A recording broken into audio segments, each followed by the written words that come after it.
Welcome to the FGO Rider tier list of 2026. As usual, I recommend listening through the disclaimers if this is the first list of this year that you're watching. But before we get to those, let's get some introductions again from my co-hosts. Hey everybody, Plushy here, and today we're talking about writers. Yeah, writers. Exciting, right? Everybody's favorite class. Ignoring that bozo, I'm Rio Emerald, and I hate every single one of these writers. No, wait, no, I don't. I'm fine with them. People are going to think I hate every single one of these writers because I do, but I don't. Hello. No, Writer is one of my favorite classes because I have Yeah, but who are you? maximum class score on it. Who are you? You'll never know. I'm Autobean on YouTube. Since we already have kind of confirmation, at this point, before I get to the disclaimers, I will mention that next week there will be a break week, okay? There will not be a caster tier list next week, so I apologize in advance. You won't be seeing a tier list next week, but this is already a month in a row. Should be fine, because two of my co-hosts can't make it, and I figured, you know what? With two absent, we'll probably just have a break week, but we'll be back probably right after that, so just 1 week in between. Don't worry about it. I'll probably mention it in the comments as well. But hey, thank you again for the great comments and likes on these videos. I'm not gonna lie, I was a bit scared how the reception was gonna be on the Lancer one last week, but honestly, I was very pleasantly surprised to see it was still very well received, so thank you for that. And to recap the disclaimers, we changed the format again this year by skipping through full kit coverages of servants that already existed in previous years and only doing the full extensive coverage of servants that are brand new to these 2026 lists. I decided to do that because these lists would be way too long, sadly. And honestly, a lot of you guys seem to be happy with, you know, not hearing the same kits all over again. So hey, it's a win-win, I guess. And also, based on feedback from the first list we did this year, we're now placing 4 and 5-star servants into their own separate lists. But of course, we're still covering both in this same video. This is mainly to avoid confusion because we don't really normally compare directly between the rarities of the servants. Now, obviously, if a 4-star happens to like do things as well or maybe even better than a 5-star, they probably get a lot of points in their respective list and stuff like that. But yeah, just now it should be a bit more clear with the comparison stuff, I suppose. Now, servants are already placed into these templates based on their final ranking placement of the last year's list, 2025 lists.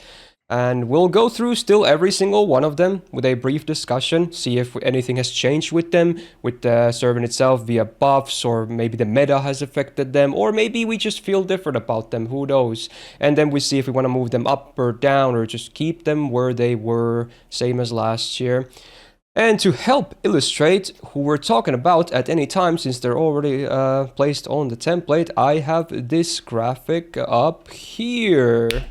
There you go. So now it's going to be much easier to follow along in case you're jumping around the video, because again, they're already in the thing, so just look at the top. And also, if you're watching this on YouTube, there will be a full list of servants covered in this video as timestamps in the description. So if you want to just hear us talk about a certain servant, you can do so. Use those, jump around, it's fine. It's a long video, very understandable. Now, for the placement order, we will fully use release order. So instead of covering like all 4 stars first in release order, then all 5 stars first in release order like last year, we're just going to mix and match. So, you know, from the top of the list, you can already start to see like how it's going to look like. It should be pretty straightforward. So we're going to alternate here and there between the rarities. I think that's pretty nice.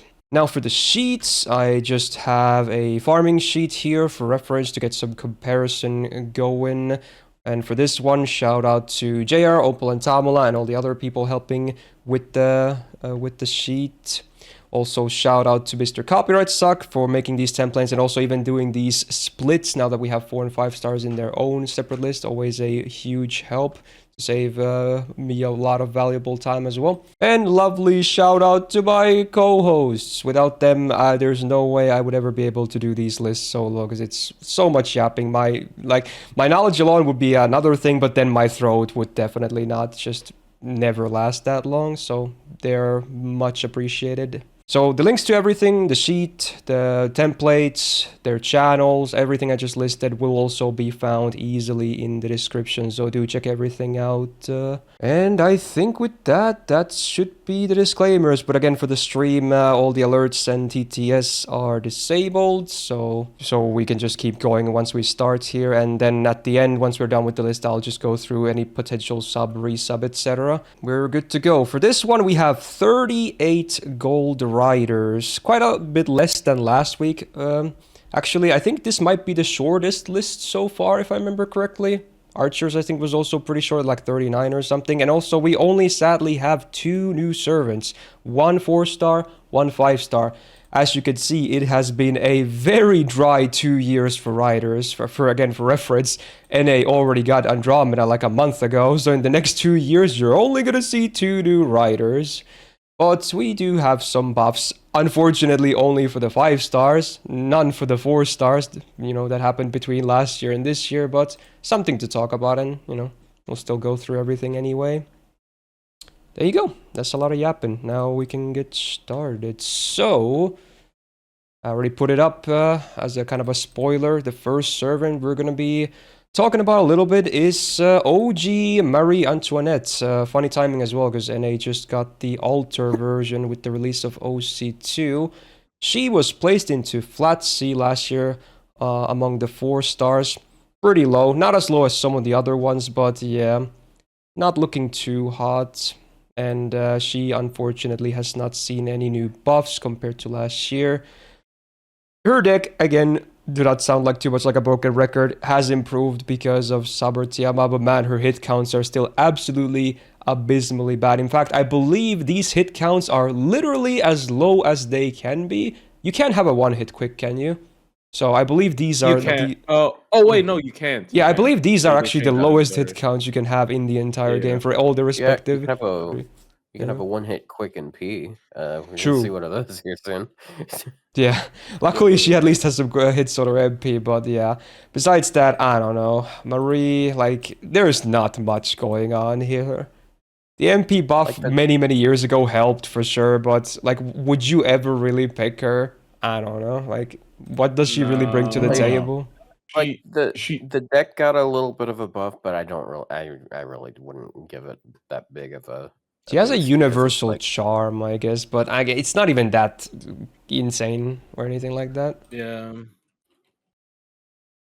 Yeah, she used to be like a quick looper back when, you know, you were like, oh, I'm okay He with was starving using for quick loopers. yeah, when you were It was starving for exclusively quick against loopers. casters though, because she couldn't really do it against any other class because it's no charge or anything. It's fortunate that she's a writer, but yeah. Yeah, she hasn't. Yeah, it's she hasn't really changed ugly. since. Oh no. Ay. Poor Marie. She kind of deserves where she is, to be honest. I don't At least, think anything's at least changed. Copy gave her some cool shades on the graphic. Yeah. So there's a change for you. What's up, my homies? How did that mean? I don't like. How did that even start?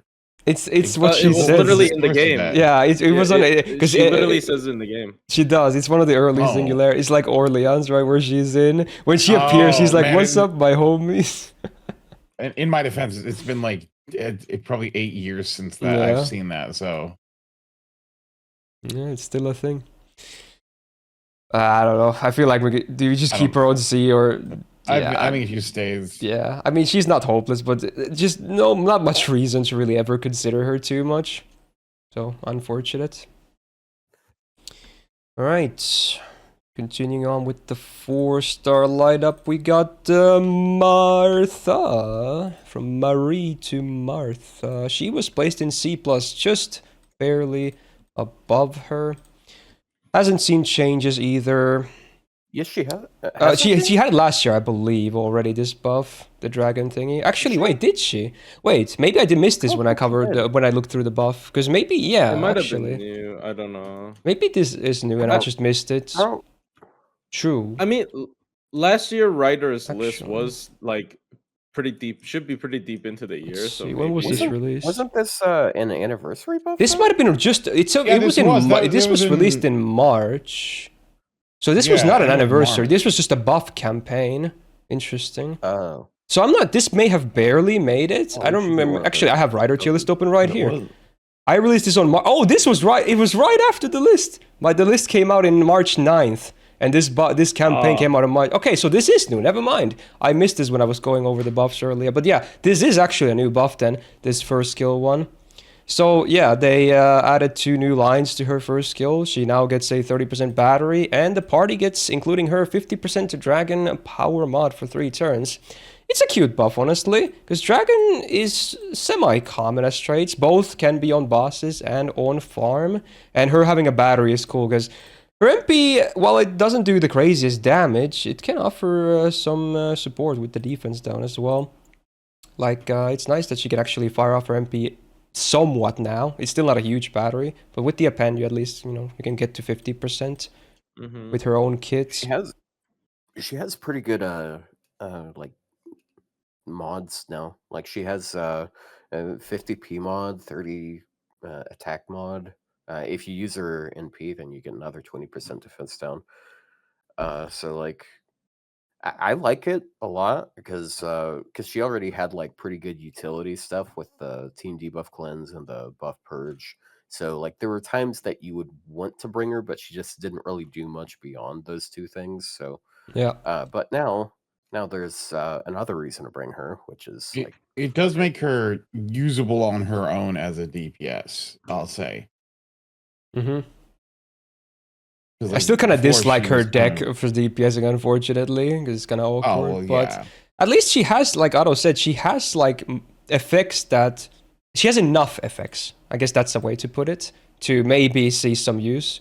She's not like Marie that doesn't have enough effects. Martha might have enough now. Yeah. Yeah, she has always been pretty unique with the whole cleanse plus buff removal combo. But it now with the dragon thing, yes, if it's a boss, it's a dragon boss where you need both of those effects. She might actually be the best option as well. But it's still, I would say, relatively rare, but a lot better than Marie for sure. Yeah, like you said, because the utility is just always going to be, even if you don't like DPSing with her, the utility is always going to be, situationally valuable. But yeah. Yeah, where was she before? She was in C+, just above Marie. I feel like she should at least be a B tier now, right? Surely. Yeah. Like, at least. oh, yeah. I feel like she should go up. Yeah, she should definitely go up. I think like the anti-trait does quite a bit for her. Like, yeah, And it's a party-wide thing. Do we have 'Cause, like, anyone then- else who gives anti-dragon? Yes, gives. I believe Dobrynya, I think. Does she? Oh, but it's like a Yeah. 30% or something, right? Yeah, the 50%. Okay, I guess in fact it's the Rider one. We're gonna see it later. Yeah, we're gonna see her later. I feel like B is an easy bump at least, like this. I think B, yeah. Yeah. She's now above average again. Woo, Martha, yay. Yeah, I totally missed that buff when I was going. I don't know, maybe that video was not in the playlist or I'm just blind, or both, I don't know, but yeah, cool. Nice. Yay for Martha. She might be the only 4-star that got a new buff, because I don't remember seeing others, because I even missed her already. Alright, cool. Next up, who do we have? Oh, first 5-star, and also a buffed one at that, and this is one of the more recent buffs too. We got Drake. Now, I believe she is actually fully buffed with this. They buffed her Voyager of the Storm finally. Like, these skills should not exist in this day and age. And I believe there's still, like, some left to me, I think. Yeah, but at least Drake got hers updated. So now, all the wanted effects got updated to 3 turns, rounding up to nicer 20%, and also giving the party full 20% MP gain for 3 turns as well. On a 5-turn cooldown, that's really solid. And she was placed into A tier last year, actually. Pretty high regardless. I feel like we were mostly placing her as a DPS because her farming is not amazing, but she has stuff like ignore defense, ignore invul for 3 turns on decent uptimes as well. Her MP gain when she has her uptime is really good, so MP is semi-spammable. She doesn't really have like anything like crit-wise besides getting stars, but you can have supports that improve crit damage as well. Like, she's got some tools for DPSing, not just like damage. some utility too. And I do really like this new buff because, man, this skill, like, it's only 3 effects, yes, but they're all full party-wide. They're all 3 turns, and they are like effectively max 2 turns of downtime. So it's a nice buff for sure. I like it. How do you guys feel about the buff on Drake? I think it's a decent buff. Yeah, it's what she. It's I mean, it's, what other buff would you give that skill, right? it makes her MP gain surprisingly large. Like, so it's quite interesting. Yeah, because she already had 45% on this. Now she can have 65%. And even without this, when you just had the golden rule active, it was already very noticeably good. But now it's like, that's wow, just every gain. I would say back in the day, like a three turn what is it called? Voyager of the Storm. Would be kind of nuts, right? Like, because it's like all buff effects. Nowadays, definitely we've seen better skills, but it's still nice, yeah. It does improve her farming nicely too, because you can stack it being 3 turns. Oh yeah, I don't think it changes her like position or like role a lot at all, but it's makes her like a little bit better for multi-core stuff too. Yeah, true. Again, because it's 40% for your allies, which is not nothing. Yeah. It's just unfortunate that I don't know if I'm crazy, but like I feel like riders have a lot of decent multi-core farmers. Maybe it is just Noah and Taikoubou, but I don't know. Those two are pretty dominant, so she would still be like like at least a third choice for me for most cases. But yeah, I like, you know, sort of expanding her original playstyle. But I don't know how much higher we should move her. Where was she again? She was in flat. Well, here's the thing: is how. I'm not going to accuse anyone being drunk during this last year. How is Andromeda A+ and the rest of these DPS lower? Like, was I here? Was I here last? No, okay, Rio. Andromeda actually has a lot of potential. I don't know if you've tried using her. Potential. Oh, the potential. No, not potential, dude. Have you used her at all? Like, she very often tanks damage and takes 0 damage, and then she gets, she's like, a very safe option, which is pretty nice. Like, right, but how is everyone below her practically? I mean, you know, there could definitely be an argument, but she is at least on the same tier as them. But like, there's a lot of stuff. Well, yeah, I guess we should save that for later anyway. But yeah, we should talk about that. Also, I guess one thing worth mentioning with Drake is that she can actually benefit from the new plug thingy, right? Because she even has plugs or like BG comps here listed now. So that's, I mean, again, we don't want to emphasize BG as being as important as it was like previous years because it's much more accessible these days. But it is still worth noting that she can do it now. None of the others can on the Buster AoE Rider side. So she's actually the only one who can do it. So it is still worth mentioning. Or actually Takeda can do it. I'm stupid. But yeah. It's still rare. I don't know if we should move her to A+ because I do feel like maybe I want to move a lot of servants. Yeah, I have a feeling maybe some from the EX will come down. Yeah, maybe. But I think she at least she kept her power level like up to date. So I would keep her in A, at least. But I mean, yeah, obviously at least, but. I wouldn't move her to A+ yet, but maybe... I feel like we'll keep her in A and then see how the rest goes, like on the same tier up and above, how they move, and then there is room for potentially bumping her up to A+ after that, I think. Yeah, I feel like this stuff was more of a, like, help her, like, stay in the same place. Yeah. Prevent her from falling off. Yeah, it's a modernizing buff is what it is, yeah. Yeah. Which is very interesting because I felt like her last buff was also something similar, where she got the second ignore skill defense, buff. I guess ignore defense is pretty unique. It does, and adding the Buster as well. Yeah, but then Iskandar has it as well, so I don't know why they gave it to him and it's party wide. But anyways, I guess we'll cover that very soon. But yeah, Drake looks better, and we'll see if she moves up or just stays. But yeah, at least she got buffed. That's cool. Next up is gonna be another 4-star, keeping up with the pirate theme. We have and Mary OG. We already covered their summer version in the Archer tier list, of course.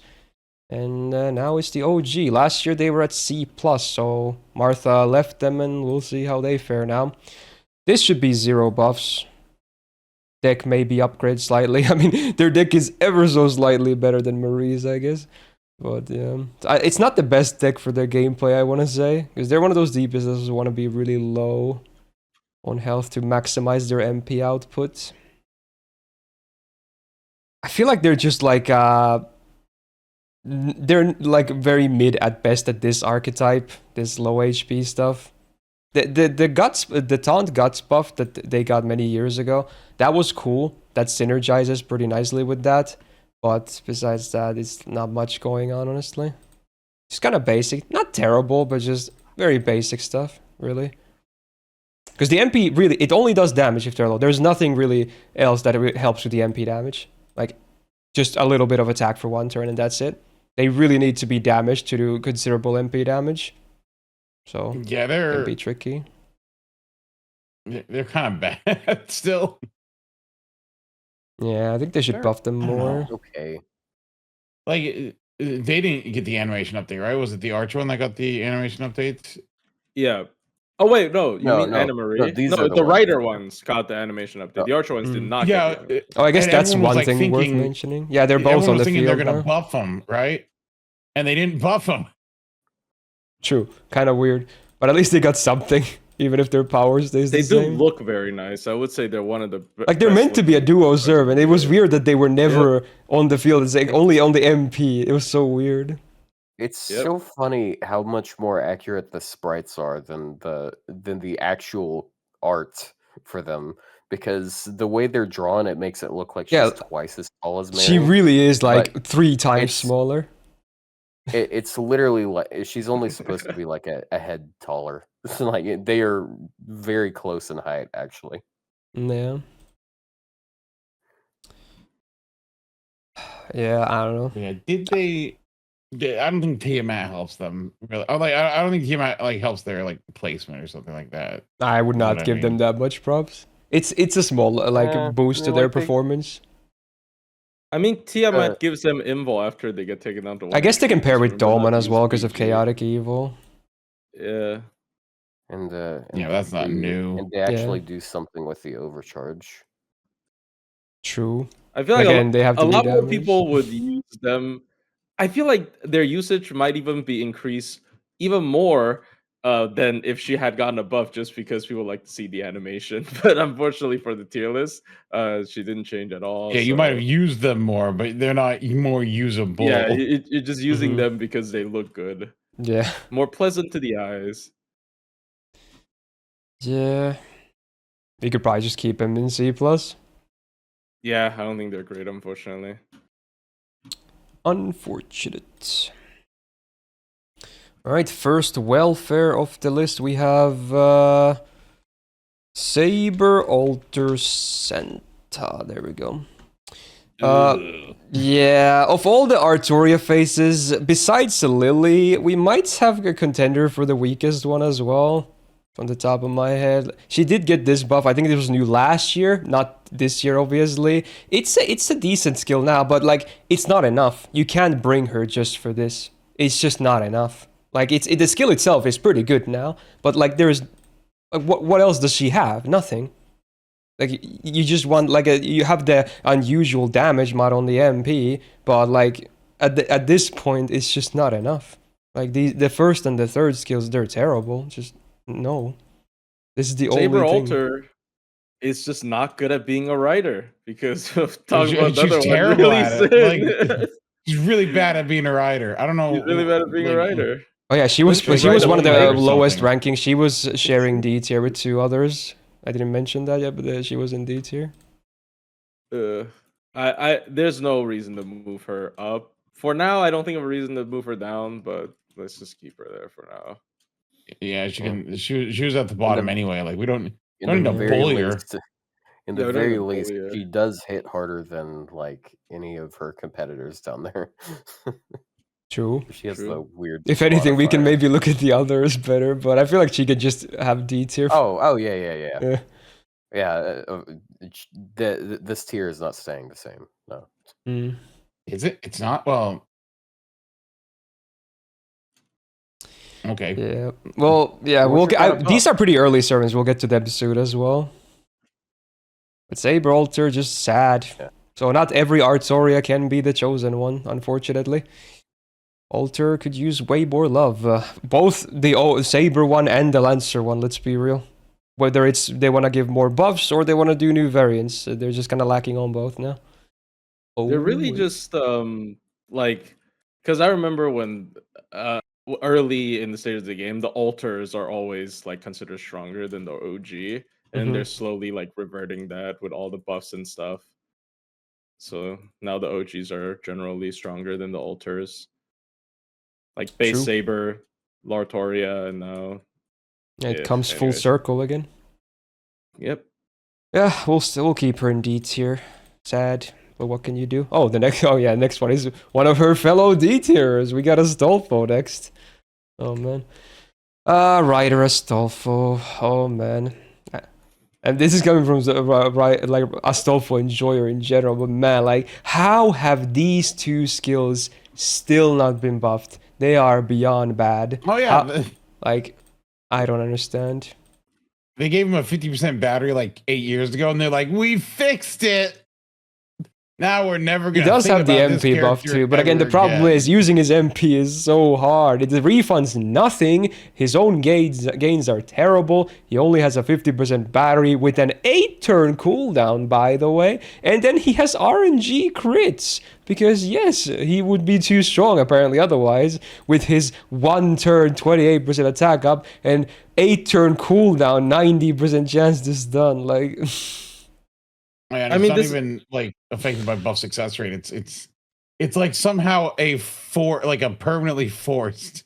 Yeah. And the worst thing is, there's still no indicator whether these are active or not. That's even worse. Like, it's RNG, but you don't even know if it's active on the turn. Because you always get, like, they have the grayed out versions, right? Like, you know they're not active. Astolfo, he's never grayed out. It gives you an illusion that, oh, maybe you always get the start. You always get the increased start, and you always get the increased crit damage. No, you don't. And they're individual rolls, too, every single turn. It's so weird. It's so bad. Why? I don't understand. He's just a character that is ruined because they're like, oh, his MP gives him 3 hits of evade. Yeah, they were way too scared. And then he was just like never buffed. And you know, at this point, I don't even think getting protection from arrows on the MP is that broken, especially if you're crippling him to this degree. So it's unfortunate. He's a sort of product of the times, really, like old bad design. Almost. And my God, are his gains bad? There have to be like maybe top 3 worst gains in the whole game. My God, the numbers are bad. Can't gain anything. Yeah, he has like no MP. And his MP is a 1-hitter. It's not happening. Yep, it's a 1-hitter. Honestly, should we just move him to E tier? Because like every year he looks worse and worse. Because there's way more options. And like, you would never really. I don't really see a reason to move him down. Like, you just wouldn't. I mean, just keep him there because he still has a 50 battery. But I mean, it's unfortunate. Like, okay, there's one thing. This is completely not accurate. I just want to test out my theory that if we put him in E, maybe there's a chance he gets buffed.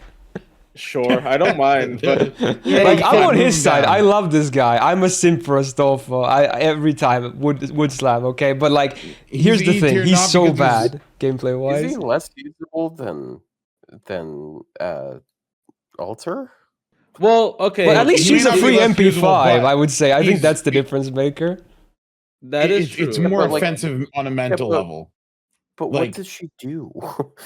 Look, I mean, what does Astolfo This is about sending a message. It's not. This is about sending a message here. Because he at least has like a 50 battery. He has a stun that works most of the time, even if it has a shitty cooldown. My theory is coming true. Otto just loves garbage. No, I mean, what are you talking about?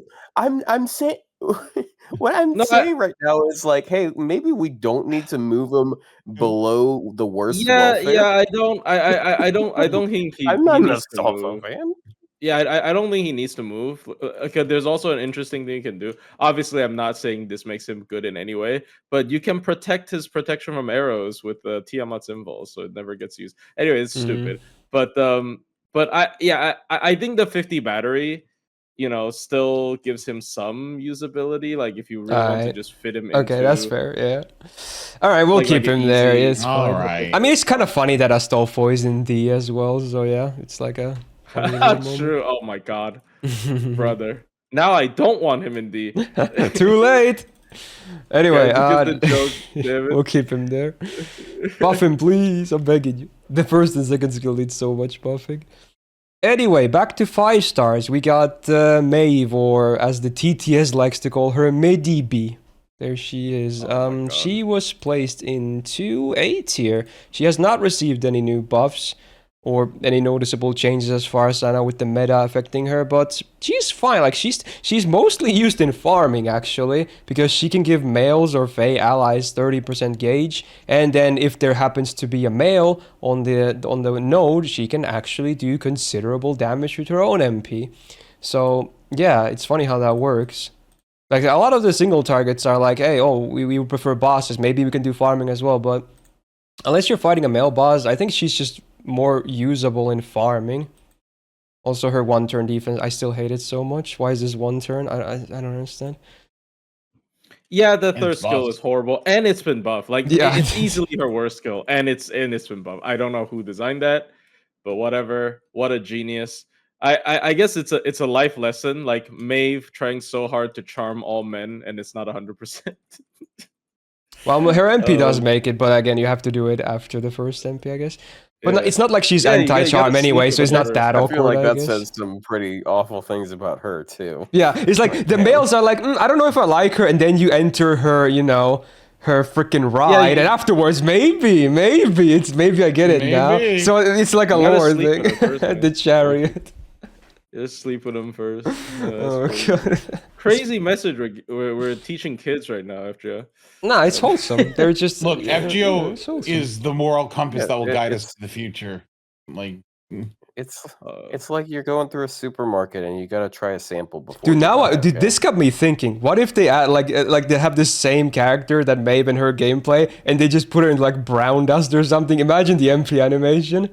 Oh my god, that would be insane. Is actually crazy. I'll be completely honest. They literally already have a character who bounces on top of dudes with her animation. But did you I'm just saying. Did we have this conversation about the jar woman that was on Twitter? Or was that our own thing? Oh, the testicle. Anyway, that was horrible. Yeah, I don't want to talk horrible. About that one's pretty bad.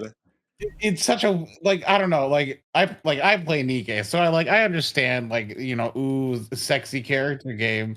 Right, but I think sometimes you go a little too far. And they do sometimes go a bit far, yeah. It's also Adrenaline and Brown Dust that go too far many times. Oh, Adrenaline, yeah. But yeah, Maeve. Honestly, I think she's in a really good spot. The only problem I kind of brought up with on the Lancer tier list with Don Quixote, where she has like really good charge for other people, but sometimes she struggles to get her own charge. But she still has a charge per turn, and I mean, they actually have the exact same scenario. Yeah, it's the exact same. They have charge per turn and the 30 charge for the other 2 members. His is actually even conditionless, but Maeve obviously gives the massive 40% attack to males, which is because if you bring her, you kind of want to have males anyway because of the 40% attack, right? So it's not even that bad that this is conditional because we want it anyway.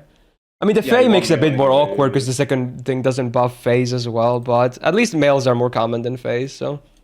Yeah, unfortunately this doesn't stack, so she does not give Oberon 60 charge. Yeah, true. Oh, that'd be funny. That would actually be so useful. I actually have both Grailed on NA, that would be a funny little thing. Yeah, but I think she's still in the good spot. Where did we rank her last time? Just flat A. I think that's fine, honestly. I think it's just good. She's old, but she has actually managed to be updated in a position that she's still relevant, which is cool. Yeah, I'm thinking A to A+, but I actually haven't used her in a bit just because of that problem. I think A+ would be a bit too high, personally. Yeah, I'll think about. Yeah, we'll think about it after the. Yeah, A's probably fair. Anyways. Hey, still relevant despite being like a year 1 servant. That's alone surprising. Same with Drake, honestly. Good job, Lasagna. Sometimes. They keep buffing them. Yeah, exactly. They have to. Otherwise, they would nice never that be they buff relevant. characters. Yeah. All right. So that was Maeve. Next up, more 5 stars. We got Iskandar alert. The man, the myth, the legend. Also, I believe, placed into A tier last year. And this buff should have already existed then. Yeah, so this was the latest buff, right? Yeah, I want to say, yeah, it was the first skill. Yes, this is the latest buff. Yeah, okay, so that... Actually... Was it? Oh, sorry. I think it is, right? I just want to... Yeah, I Okay. think it was already there. But I actually have a take. Okay. I think I underestimated him last year. Oh, I yeah? want to put him in A+ a little bit because I think Oh, wow. his damage is so good raw, and he obviously has good buffs for multi-core, kind of similar to Drake. And he has that defense ignore utility. I haven't really used it that many times for boss fight realistically because there's a lot of you can do a CE, you can do mystic command code, sorry. But it's still very useful in certain cases. I don't know. I think he just feels like a better version of Drake, if you know Like, what I mean. he's as basic as it comes. Like, look, there's like barely any lines on any of his stuff, even including after buffs, both his MP and skills. But again, like you said, he has pretty good numbers, though. And worth noting, the ignore defense is party-wide. So you don't have, still to this day, there's not a ton of options for this, right? Yeah. So it's still a cool I mean, thing. I still think he's the only one on a skill. Like, what? Actually, who applies it to the party? Like, Sherlock does on Sherlock MP, Holmes. but that's Just MP, Sherlock yeah. Holmes. Yeah, it's just Sherlock Holmes on MP. He's the only one that does it on skill. Just still so cool. He still has something there. Like, yeah, and again, his raw damage. Let me just check the numbers here, so I'm not talking out of my ass. So his MP3 damage would be like raw. Actually, no, his MP, like if you're just talking about burst damage, because in a lot of times in like multi-core, you care about actually 1-turn damage. Like that was a big criticism of him, I guess. But like if we're talking about like 1-turn burst damage, his like MP2 is like Drake at MP5. Like obviously he's more bursty. Yeah, because so he's a 1-turn 50%er, but yeah, true. Yeah, but like sometimes that's you just need that to push over. He actually, so I like him a bit more than Drake, for sure. After Drake's buff, I kind of like them equal personally, but I'm not sure about others. Well, I'm looking at this, and after the buff, Drake can use BG, and he still can't. That is, and so it does put Drake above him in damage. So Drake can do no CE stuff, whereas like if the event has no charge CE, Drake's going to be in a better position than him. Yeah, I don't think I could ever put him above Drake at least. Maybe on the same tier, but I don't think I could put him above. I guess that's fair after the Drake buff, yeah. Yeah, never mind. I guess we'll keep it an A then. I think he's valuable to have because of that defense ignore on a skill. Because sometimes that is just what you need. I personally rate him pretty high, yeah, but it does have particularly high like neutral damage, so like in a multi-core scenario he's pretty nice too, but he has like less charge than Drake. It is funny that Drake's buff literally just gave her some of the lesser versions of his other skill effects, because he already had 20 AoE attack, 20 AoE MP damage. And funnily enough, he actually can be used together with Maeve, totally fine. Just the previous servant. Yeah, true. They would and it's synergize stacking classes, so like if you're against caster, like a caster farming, this is a really for both farming and bosses, it could be a decent combo as well, depending on what you're going up against. Yep. Alright, keep it an A. He would give Maeve also the MP damage that she doesn't have. And crit damage. 2 FX. Yeah, I think he can stay in A, honestly. He's gotten slowly better over the years. He used to be like very ignored by the game and other writers look way better, but yeah, he actually is relevant still. Nice. Alright, welfare time again. This is the age-old topic. We got Kintoki Rider. I feel like a lot of people don't really use him anymore. He used to be like the king of single target welfares. Like he was the uncontested king because his MP damage was so high and the MP was pretty damn spammable. But that's really all he has. But again, it's still not the worst thing ever. Like it's still a viable thing. He was Oh, placed yeah. into A tier last year. Like, they were still pretty high. And obviously, he hasn't seen any changes. But, like, look how simple this is. But it just works because it's a free MP5. Single target quick scales better. And he just has everything he needs. He's Yeah, really there's a popular. better welfare. Yeah, True. he's really popular. I remember them using him as one of the first evocations or pilgrimage, whatever it's called. But so just to drive up hype, right? Because people really wanted him back. But yeah, he's definitely just it really shows how little he has in terms of his kit. Like he really doesn't do anything other than spam his MP and then use his battery. And I do feel like nowadays, it's not that big a deal to be able to spam your MP. And then he doesn't even I guess he ramps the quick up, right? It's 10% quick up for 3 turns. Well, it's not as ramp, because he's only one Oh turn wait, on no, the no, MP. no. He does have a 3-turn quick up on his skill, though. But Oh, it's not on ramping up, sorry. Yeah, they My bad. I forgot about his skill set. I should be looking. they haven't at buffed him at all, have they? No. Nope. Which is surprising. I think if they gave him like just a They could buff Sorry the for that, second there's skill or the And third again, skill. I feel like for Kintoki, they kind of like want to leave his garbage skills there. I swear, because the Berserker one hasn't gotten any buffs either for that garbage skill. Oh, you mean like what is it? Is it called animal communication or something? Yeah. Yeah. Like, it's not they- even they- full debuff resistance, it's only offensive. And then he's like, hey, have 120%. It's like, okay. And then just a heal. Like, it's even worse on a Berserker who might just die in a crit or two anyway. It's the exact same skill, by the way, as the SSR version. They're both natural body A. They're the exact same skill. Yeah. And like, it's like, why? Because of his Fine, weird maybe. like They were very MP heavily Wait, leading hold on, towards his- lore at that point. His second skill is also Animal Dialogue C. They're Yeah. the same skill as well. yeah. Hold on, that's- this guy only has one unique skill versus his Berserker version. Yeah, I mean, early servant design is pretty bad. I will say, like, because MP spam is not as nearly as difficult now. I think if they ever want to buff him, they could just buff his MP and then go with the Berserker route, where he's a super hard. That's a bit scary.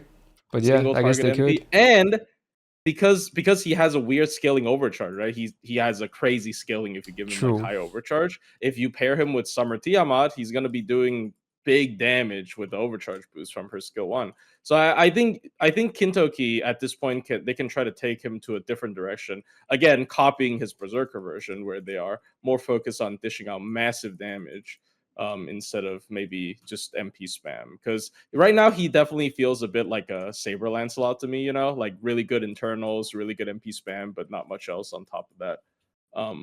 So I mean he doesn't have as much competition as Saber Lancelot, so he's not going to be as low. But yeah, where did we have him? He was in flat A. I think he can stay, or maybe at the lowest B plus. Personally, because like he's so basic, but he's totally fine at use. Like he's good still. Yeah, it's also like in the 4-star category. There's only a couple of highlights that are clearly like top tier, and then other ones are kind of eh. Yeah, But, I'm gonna be honest. I think as far as like classes, as far as like, I think there's a lot of middling stuff in Riders, like in general, right?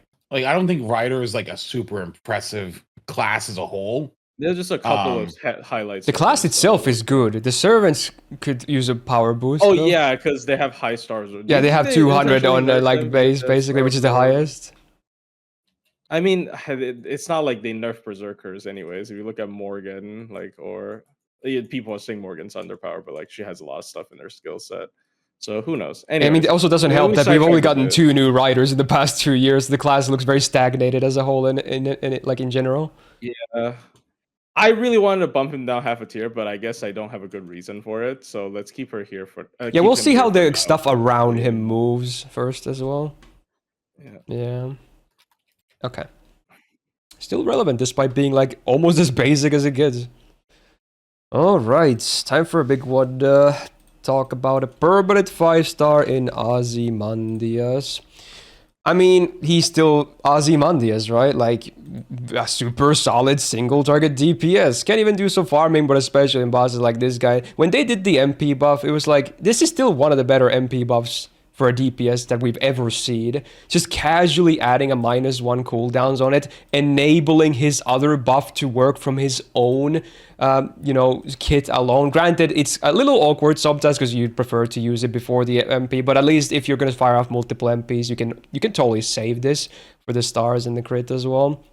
Like, this MP buff was just so massive, and it just makes me so sad because we will look at the other option very soon, and they still have that version of the MP. So, such a crazy comparison. I don't know what they were thinking with this MP. Like, it's so like adding cooldown -1 is to a servant is so crazy. Effect. Yeah. Yeah, and his cooldowns were not high. It was 556 on base, and that was also this was added before they added the cooldown append as well. Like, he has such a crazy uptime. Wait, hold on. I have a question. Do we even ask Otto about Rider Kintoki? I didn't really have anything to say about him. Like, he's true. Kind of. Sorry, I usually keep track of this. I'm still not a huge like. I mean, I like Kintoki. It's just like he's just kind of whatever. I'm sorry. I don't have a lot to say. Oh, that's fine.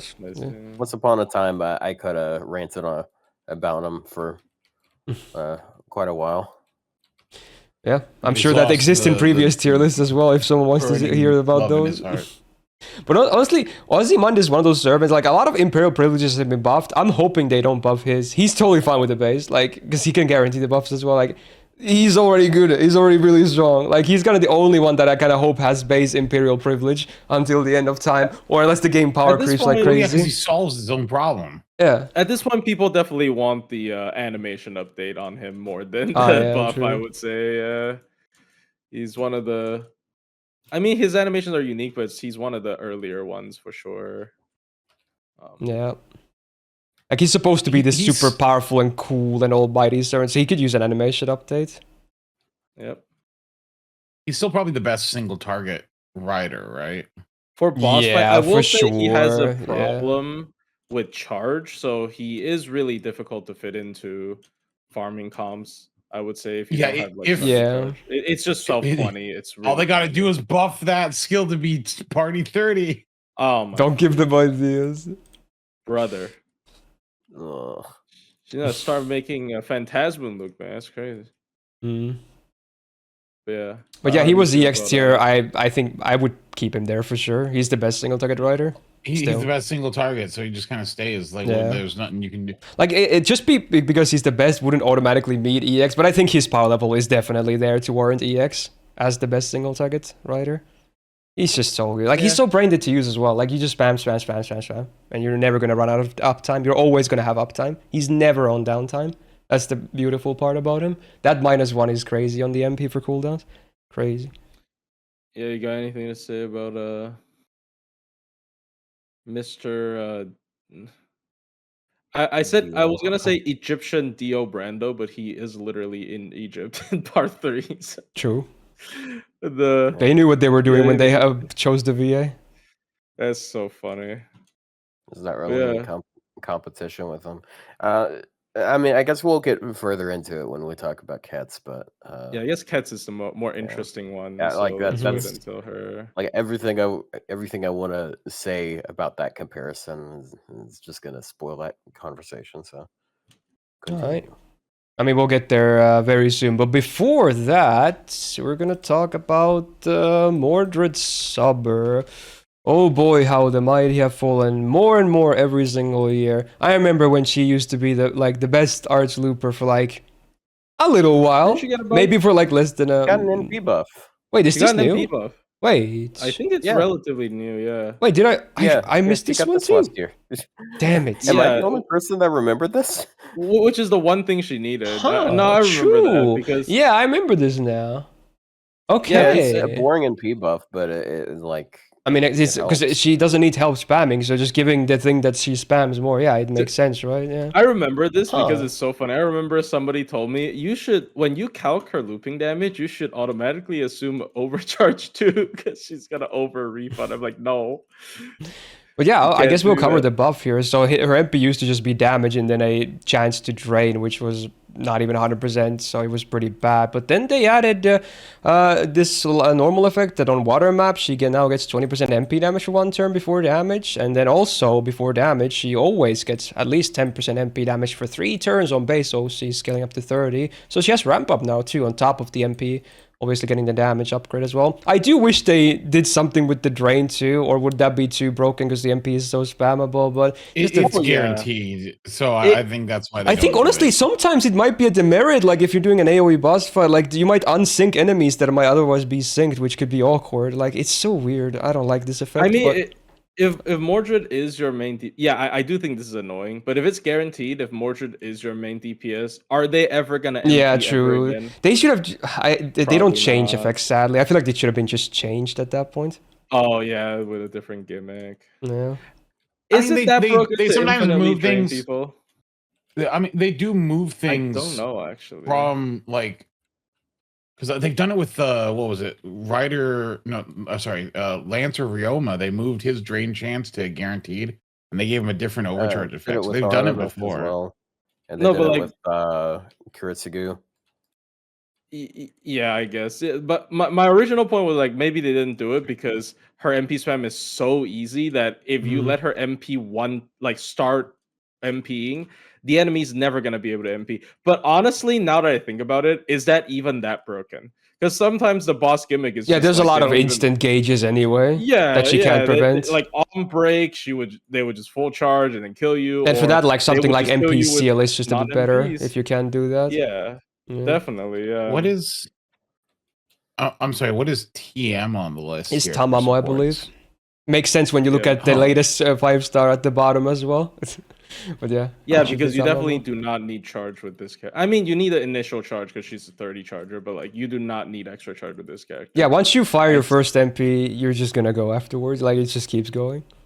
Yeah. But hey, it's cool that she gets a lot. She can have a lot of MP damage now, depending on the map. And then this one ramps up too. So hey, actually, they basically gave her what she needs. Her skills are still like super basic, but again, she was never about skills. She just wants to spam MP. And yeah, the MP buff is the best thing she could have gotten, just because that is her most accessible tool out of her entire kit. I want to take a look at what her raw damage. It's still not awfully high, just because it's actually, I mean, it's not bad, honestly. It's pretty good. Yeah, it's better than like a Astolfo. It's better than Da Vinci and Bakin. Is it? Like, yes. Look, Da Vinci and Bakin do no damage. Let's be honest. Let me check. No, well, it's not, but it's close. It's not better than Da Vinci.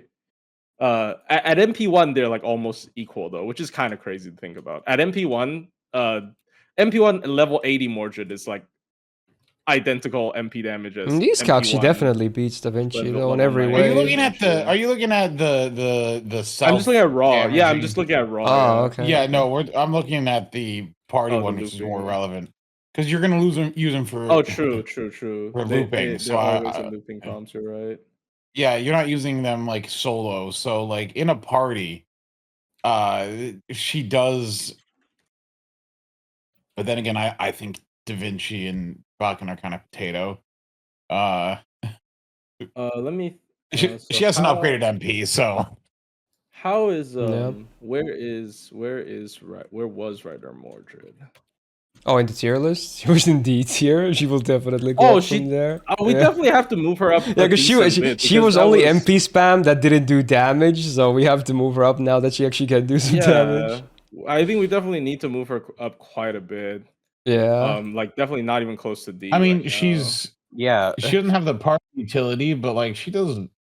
Like I would say probably at least B minimum, right? Surely. B minimum. Yeah. I think just set B now and then we can adjust later. Or do we just go B plus immediately? What do you think? Is it that big of a glow up? Honestly, yeah. I mean, My because a hot lot of take these is might yes. stay that we haven't talked about in these. I would say B plus wouldn't look My that hot bad take on is her. yeah. 'Cause, Looking at yeah. the people in B plus, I think she's about that power level. Honestly, She is like the most white bread of AoE arts loopers, but like just the fact that she has an NP upgrade means like she's working with something better than Mini, you know. Yeah. yeah, So, yeah. Call me the- crazy, Chad. I think she's C plus. Not C plus, B plus. We'll go with that and see how I the think others B go. is safer, but okay. Look, we gotta get. She's been waiting for this for so long. We'll see. But yeah, Yeah. that big glow up though. Good. She's no longer completely not great. Right. Cool. Let's see if I forgot any other 4-star buffs later. Maybe I just saw the 5 stars for whatever reason. Do I have a problem? Okay. Speaking of 5 stars, summertime again, and this is a tough one. This is a tough one. We're gonna talk I think about it's the pretty easy, Maid to be honest. Alter. She was placed as the lowest SSR last year at C+, and honestly, we both, I did and you guys did, we looked at the app media desired buffs list. She was basically near the top because I don't blame people. Man, is she bad. Like, she's probably one of the weakest DPS SSRs in the game right now. The one buff she has is, it's kind of a sword excuse for a buff. Wait, did you skip Kets? Oh, I did, didn't I? Uh-oh. I did. Okay, hold that thought for a second. Okay, my bad. But okay, well, honestly, this is a more interesting topic anyway. Yeah, true. Okay, I totally skipped her for a second. Let's talk about Quetzalcoatl. Okay, this is at least something we could talk about because she actually did get a buff, and this is probably, is this the most recent rider buff too in general? Probably. I think so. Drake. Or is that Drake? Or is Drake was newer. Yeah, but this is yeah, very but they're new. very This is close like- to each other. So yeah, they buffed her second skill now, which makes her a bit more interesting. So previously for 7 turn cooldown, one ally gets guts for 1 time 3 turns and 30% buster for 3 turns. And now those stay the same, including cooldown, but the target now gets 30% battery and -1 cooldowns as well. It's interesting because now she's kind of like this skill kind of gives her like the mini Koyan type of role as well. But obviously you can totally use it on herself too if you are DPSing. But she actually has, like, there's options of putting her into some teams now, right, for farming because of this. Yeah, I will say it's like you're making up for a lot because Koyanskaya has cooldown -2 and 50 battery, right? Yeah. And she has cooldown -1 and 30 battery. So you're basically making up for what she's missing from Koyanskaya with a pen 2 and a pen 5 because it's 20 battery and cooldown -1. So it will make old style 50 looper teams work with Kets. But like our standards are a lot higher now because of the whole BG thing we can do with Koyanskaya, or like single Koyan plus waiver. So it's an interesting team. I certainly milked a couple of videos out of it, but in my opinion, that's the extent of it. It's great for content creators to make a clickbait title where like, oh, mini Koyanskaya. But people see that and they are immediately awake. Yeah, they're like, oh my god, guys, neuron activation. But realistically, I would still say probably get your Koyanskaya. Don't get Cuckoo prototype, okay? This is the one place where she wins. Do not get Cuckoo prototype to replace Koyanskaya. But if you don't have budget for Koyanskaya, then it's nice. Also, isn't it kind of evil that they gave her this, but it's not a skill instead of MP like Ozymandias, and her MP still looks this bad without any buffs? Yeah, I think that her is MP one of my being biggest bad is issues really with her. bad. It's The like, MP is so bad. Like Ozzy already has like low cooldowns on all of his stuff, and then like you can spam it on the NP so easily. Whereas Cat's like kind of this is to remedy her not that great cooldowns, and because of it, you can't really like spam her skills all that much still. I will say her battery on top of that, numbers are her good, damage. but- Her damage just isn't really that good. She doesn't have an NP upgrade. She doesn't ramp her NP damage because she doesn't have the defense down like he does. And you have a 1k Although burn though. they both have God. NP seal. I don't I guess that's like a writer thing. They like drains and NPCs, but Like it's just like a It- giga downgrade version of Ozzy's MP. It even has less hits to put, insult to injury.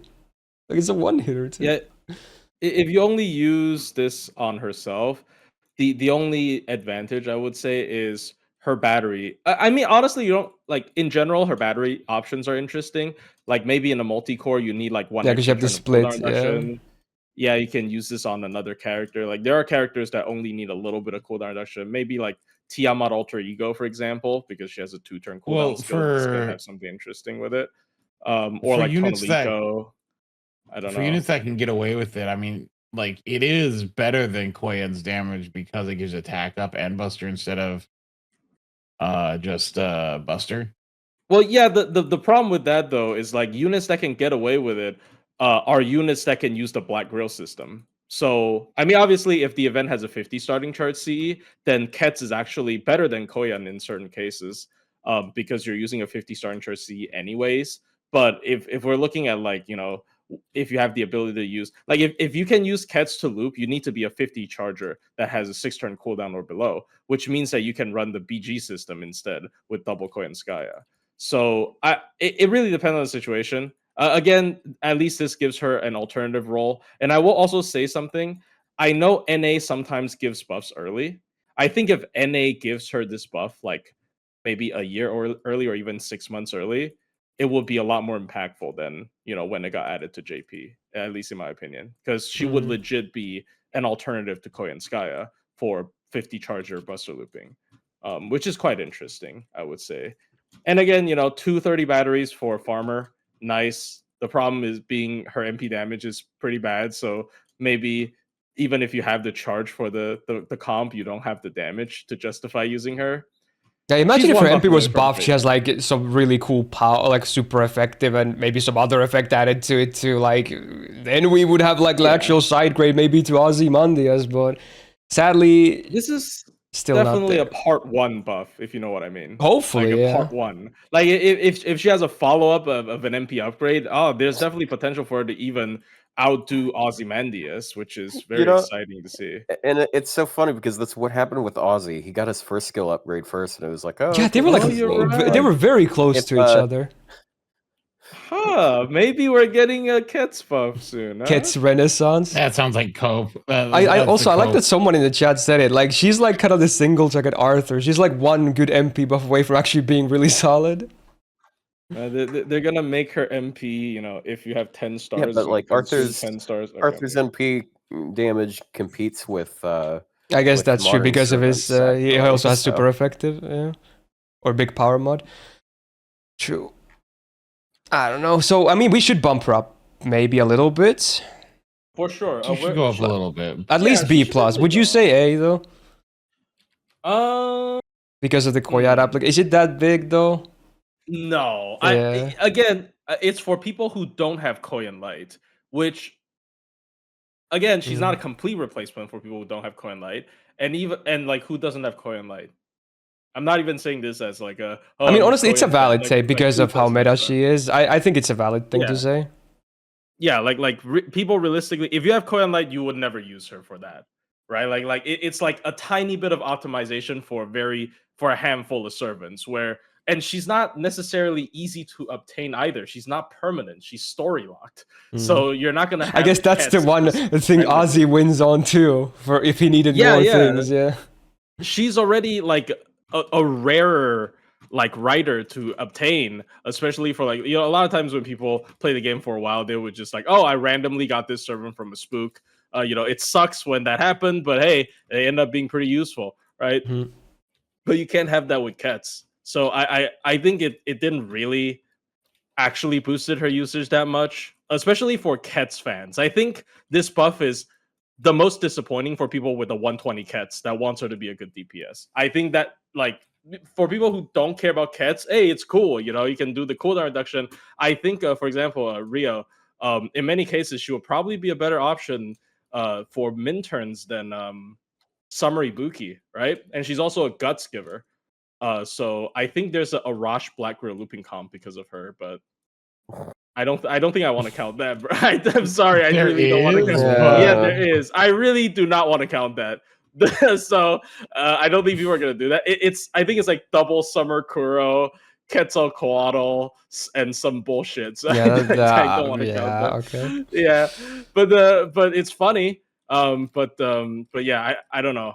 I think if you're optimistic about this, you can justify her being in A. But I don't think realistically she's as useful as like Maeve, for example. Maeve is going to be in general a lot more useful as a fellow single target buster story lock writer, in my opinion, at least. So, you know. Yep. I mean, still a small bump though. And again, if there is that renaissance that they did with Ozzy, this could be even way better. But yeah, for now, cool that they remember she exists, I guess. That's nice. Sun for the sun god. Alright, hey, now for realsies, let's talk about Maid Alter. So to quickly recap what I was already yapping about, yeah, we both reacted to the app media, most desired buffs, and she was definitely among the top, and for a good reason. She's probably one of the weakest SSR DPSs in the game as of this moment. The one buff she has is just a very sorry excuse of anything, really, and otherwise very underwhelming. Effects are lacking, numbers aren't high enough. Like, what is this servant for? This, I don't know. I mean, the deck got, again, a little bit better because of, Summer Tiamat, but attack is kind of on the lower side, too. I don't know. The most... Oh, sorry. But No, I just want to say, that might be the most clowned on buff by the community awards. Like nobody has made fun of it. This is like the one buff that people talk about when they say like, "Oh, Lysenko makes shit buffs." It's this one. What do you mean you don't love delayed max HP? with runner up Zenobia's buff. Yeah, but people don't even remember that one because she's like new. So this is like the old community joke of like shit buffs. And this is this. Also, wasn't this like, if not the first, but one of the first ever Summer servant buffs? Maybe it was the first Summer buff ever, actually. Because she's from Summer too, and I think this was very early on done anyway. Yeah. Because they still don't love buffing Summer servants a lot. It does happen more now than it did in the past, but it's still not super common. I still don't understand the purpose of the buff. Why a delayed max HP up? They're leaning too into the whole like flavor thing. You know, she has a one hit quick because it's a one shot. She's using a sniper rifle. Bro, they're not leaning into anything. This happened like 8 years ago. Yeah, no, I mean, and then this coaching is like, oh, because it's like, I don't know, If anything, they're leaning into their warm bed right next to their big fat stack of cash. Yeah, I don't even know. Like, how bad is this third skill? We've definitely had examples of gun-based servants that receive strong buffs, like Sugitani. The Sugitani is another gun-based servant that has a flavorful kit. Yeah, she's the actual sniper. What is this stuff? And then she's known for missing her shot, so I don't know. And then she's a 3-star, but she's infinitely newer than this character, but she got a wonderful MP upgrade. And then this thing is still this thing, and it's Artoria. It's really sad. So. I think this may have been like the first skill they added that's on a 3-turn cooldown. Maybe they were just afraid, oh, it's so low cooldown, we gotta make it really bad. At least make it a full turn. Even then, it would be like just whatever, right? Because it's 30% for one turn. But like, what attack? Really? For a 3-turn cooldown skill, compare this to Archer Ishtar's. Yeah, it's so crazy after the buff. Oh my god. Like, what? But hey, you get this instantly though, like, so it's balanced. No, that's not. But yeah, it's a skill I think she's staying where she belongs at the bottom. She's so bad. Would you just move her to Z if anything from here? I mean, it doesn't matter. She's at the bottom. I mean, it kind of does matter, even if there is like, it kind of does matter. Yeah, sure. No, move it down. Make the gulf wider. Oh, funnier. Dude. She's getting gapped, dude. Yeah, like just Maid Alter. Yeah, please buff her. Even the app media every year she goes down a number. Yeah, true. We're gonna have this hostage situation. Every year she doesn't get buffed. She moves half a tier down. All right, see ya in 2027 for the D tier. Oh my god. Yeah, so sad. All right. All right. Hopefully not missing anyone else now. We got Summer Ishtar on the topic of Ishtar briefly. Sadly, not as glow up or hasn't seen as much of a glow up as her archer counterpart. In fact, she hasn't seen any changes, but Did NA just since get last this? year, that is. What was that? I saw the NA post about like their pilgrimage event. I think they're getting. I think we're getting this now. Yeah. Yeah. So this was the one thing they gave her, but again, it already existed last year as well. But hey, they removed the demerit, gave her some battery, and honestly, her MP, it's all right. It's super basic. It's like the AOE version of Rider Kintoki in terms of effects. It's the buff that makes her wish she was Summer Suzuka. Because a quick art stack, arts cards that like get like the entire gauge, except she doesn't have like super effective or anything cool. Yeah. I mean, she's still a welfare, so they can't go like too crazy. But honestly, I don't think she's terrible. Like, she's usable if you need more AoE rider stuff and you don't have much. She's not a terrible pick by any means. She doesn't really farm well, as far as I know, even after this buff. Let me see this. Because she had a really tight refund otherwise. Yeah, it's pretty tight, but you can do some stuff.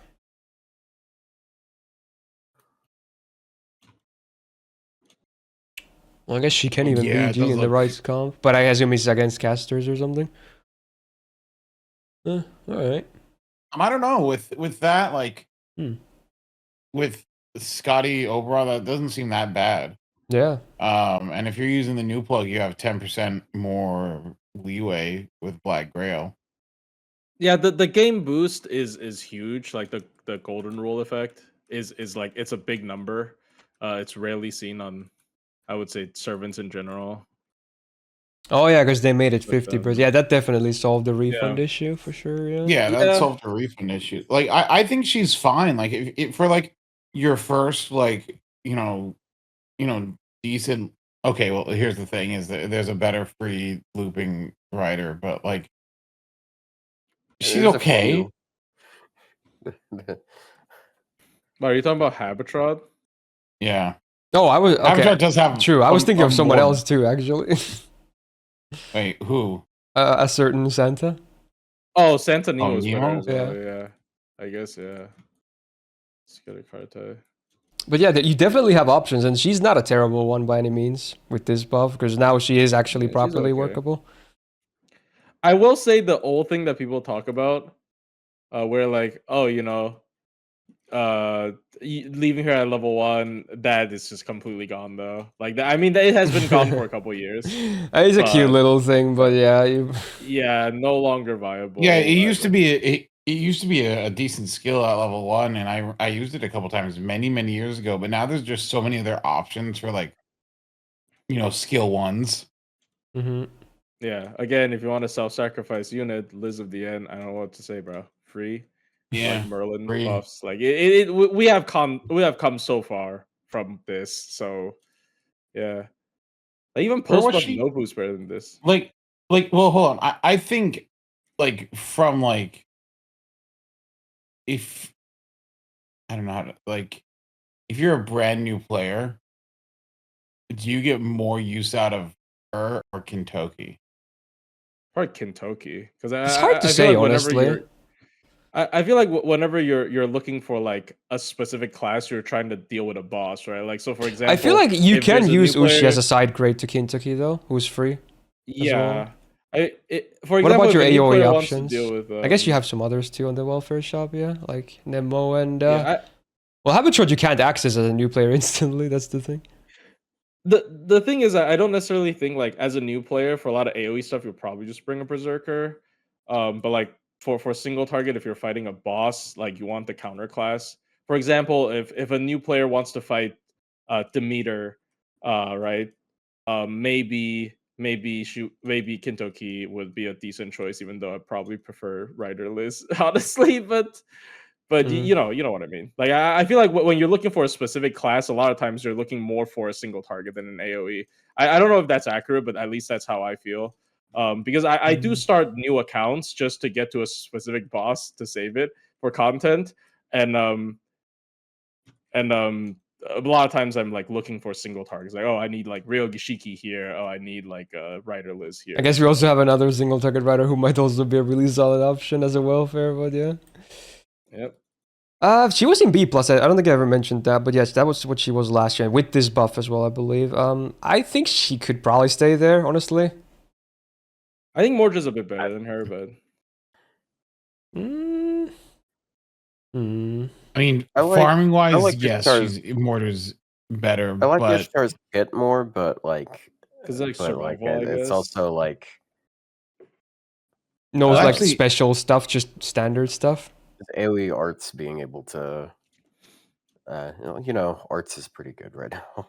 And there's more damage than Good Mordred. stuff. What are you actually, no, she does comparing do more them to damage than Riders? Mordred. Well, Wait, what is this sheet calculated at for a normal?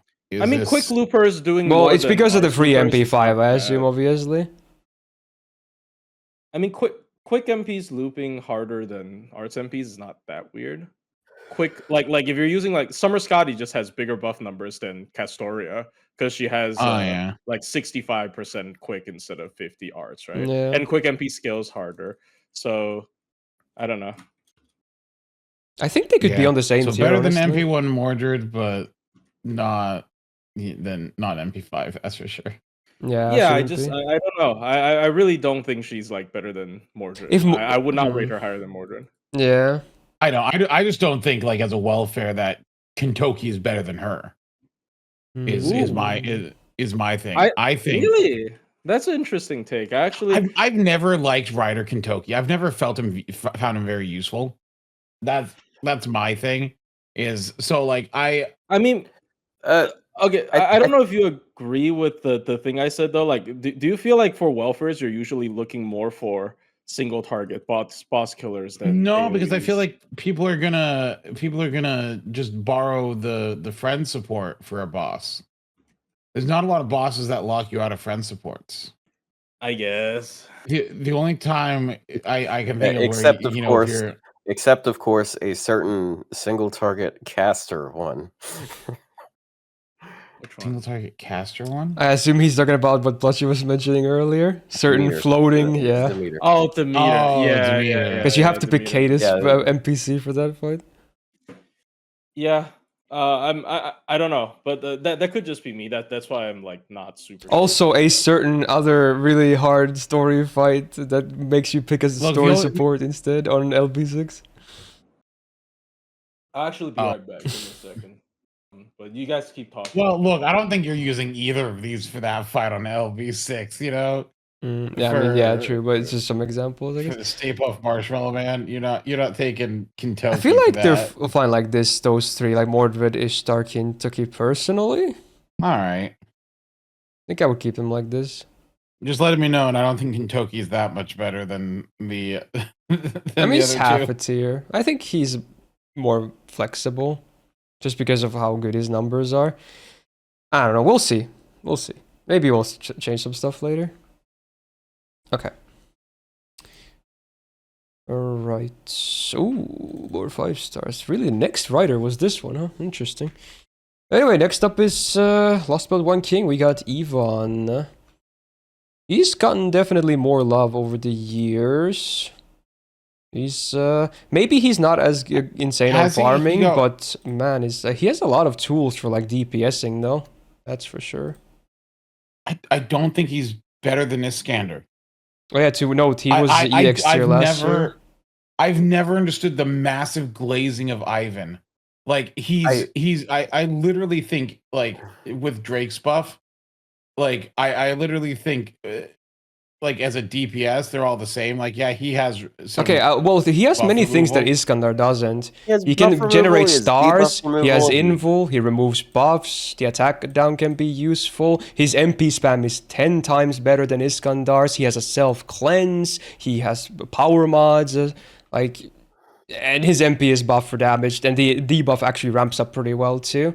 Like, I think he has a lot of things that Iskandar doesn't if you're just looking from a DPS perspective, personally. I mean, Iskandar has his stuff too, like the ignore defense, but like I think overall Ivan just has definitely way more stuff than he does. I just think Iskandar's better for like team stuff. I don't know.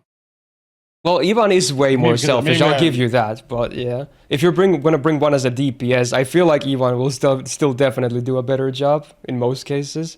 Unless you really need ignore defense, I think you would just always pick Ivan over him. You don't even think about it. But maybe that's just me. I don't know. Well, Ivan also is like mainly bosses because you can't really farm with him. Yeah, it's certainly leaning more towards bosses. Does he even show up? Yeah, he has Vich Oberon with the cranking. Oh, okay. Look, to be fair, he is as flexible in farming as Iskandar is. All right, they both have a 30 battery on a 5-turn cooldown skill. That's it. Yeah.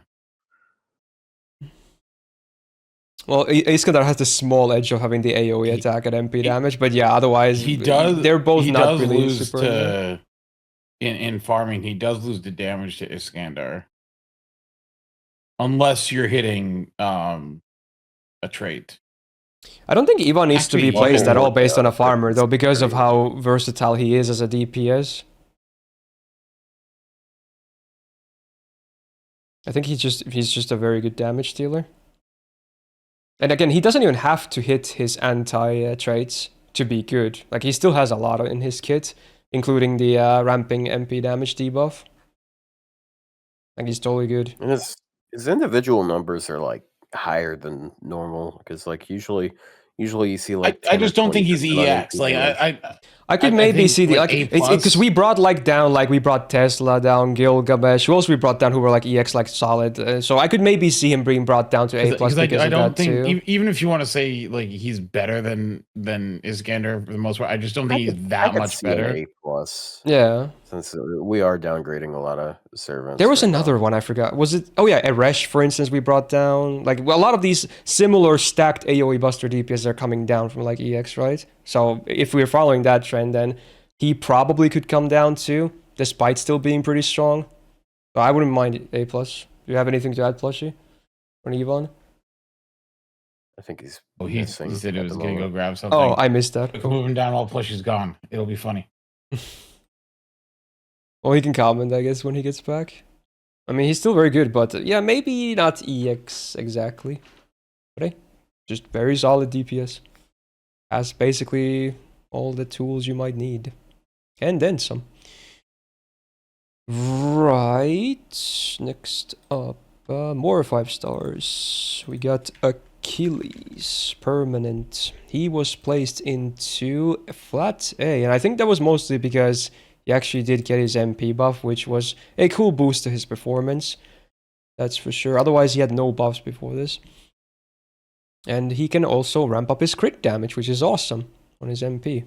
That was a very cool thing with the buff. The confusion is like, you know, mixed value. Depends, I guess, what you're fighting, who you're using or whatever. But the ramping up crit damage was a very cool addition to his MP. And it scales from overcharge too. It's not just like, hey, flat 50. It can go all the way up to 100%. From OC5.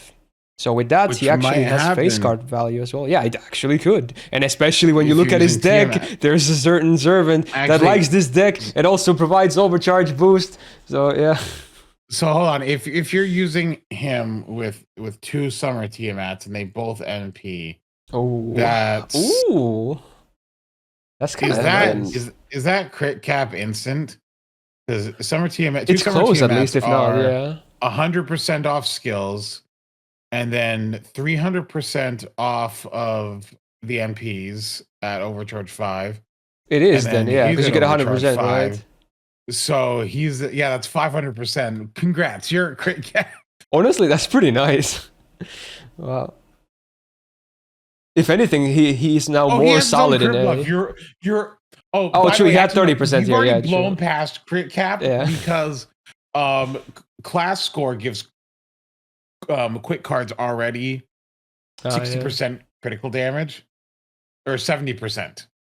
So, and then he has his append, you can get 100. So he can sit at 630% critical damage, which is too much. But it also just means you don't need the Tiamats to hit Overcharge 5, actually. Yeah. So, you know what? He can hit crit cap. So, good for him. Like, honestly, I don't think there's not that much to say about him that we already didn't say last year. But if anything, he's now even more solid in his spot. Not sure, would it be enough for A+? Maybe not. But, like, he's just... I think he got better with Tiamat because, like... It is a considerable things boost, like, yeah. Because, like, with the more available invincibility, his taunt gets better. Because, like, you know, it's easier for him to go in and just take a hit. I think Tiamat helped him quite a bit, and he does have an upgraded MP, and his cards will hit hard thanks to Tiamat being at 500% critical. Yeah. Was Otto saying something just now? Nothing of. Also, I'm wondering why is that like a mic muted icon on your thingy? I wonder where is that? I just noticed. Oh no, that's plushies. That's plushies. The sprite is like it's like 16 by 9. Ah, I thought it was like on you or something. Okay, that explains a lot then. I see. No, it's overlapping on Rio, and I'm below Gotcha. Rio on that scene. I guess I could crop it, but I don't feel like it's not even needed. It's fine. Yeah, You'll just unmute doesn't when really he's matter. back. Yeah. Would you move him to A+, actually? I think it's Achilles kind of gets a just bad damage. rap from people. Yeah. I mean, it is kind of just damage, but also, like...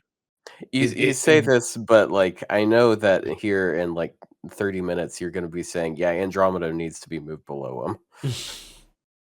Look, here's the thing. Like, I think that with Tiamat, he probably can get his MP a lot easier.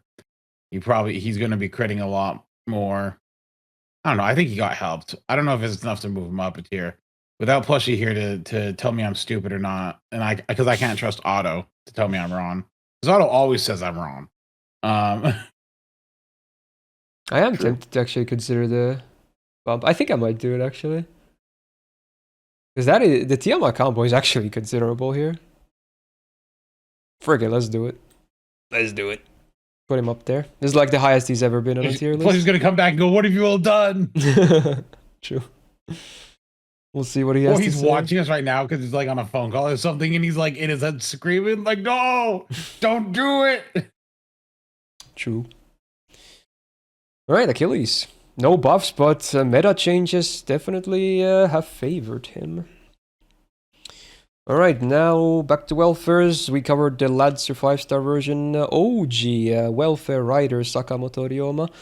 He was in B+, and I believe last year he did have a new buff. That was the MP buff, right? Or was that the year before that even? Maybe it's probably a year before. Or was it new to last year? I don't remember. When was that actually? It was Evocation 6, which was 2023. It was new to last year, right? Yeah. No, that's why it wasn't. It wasn't? Oh. No, it was in 2023. Oh wow, holy time. It would have been there for 2024 and 2025.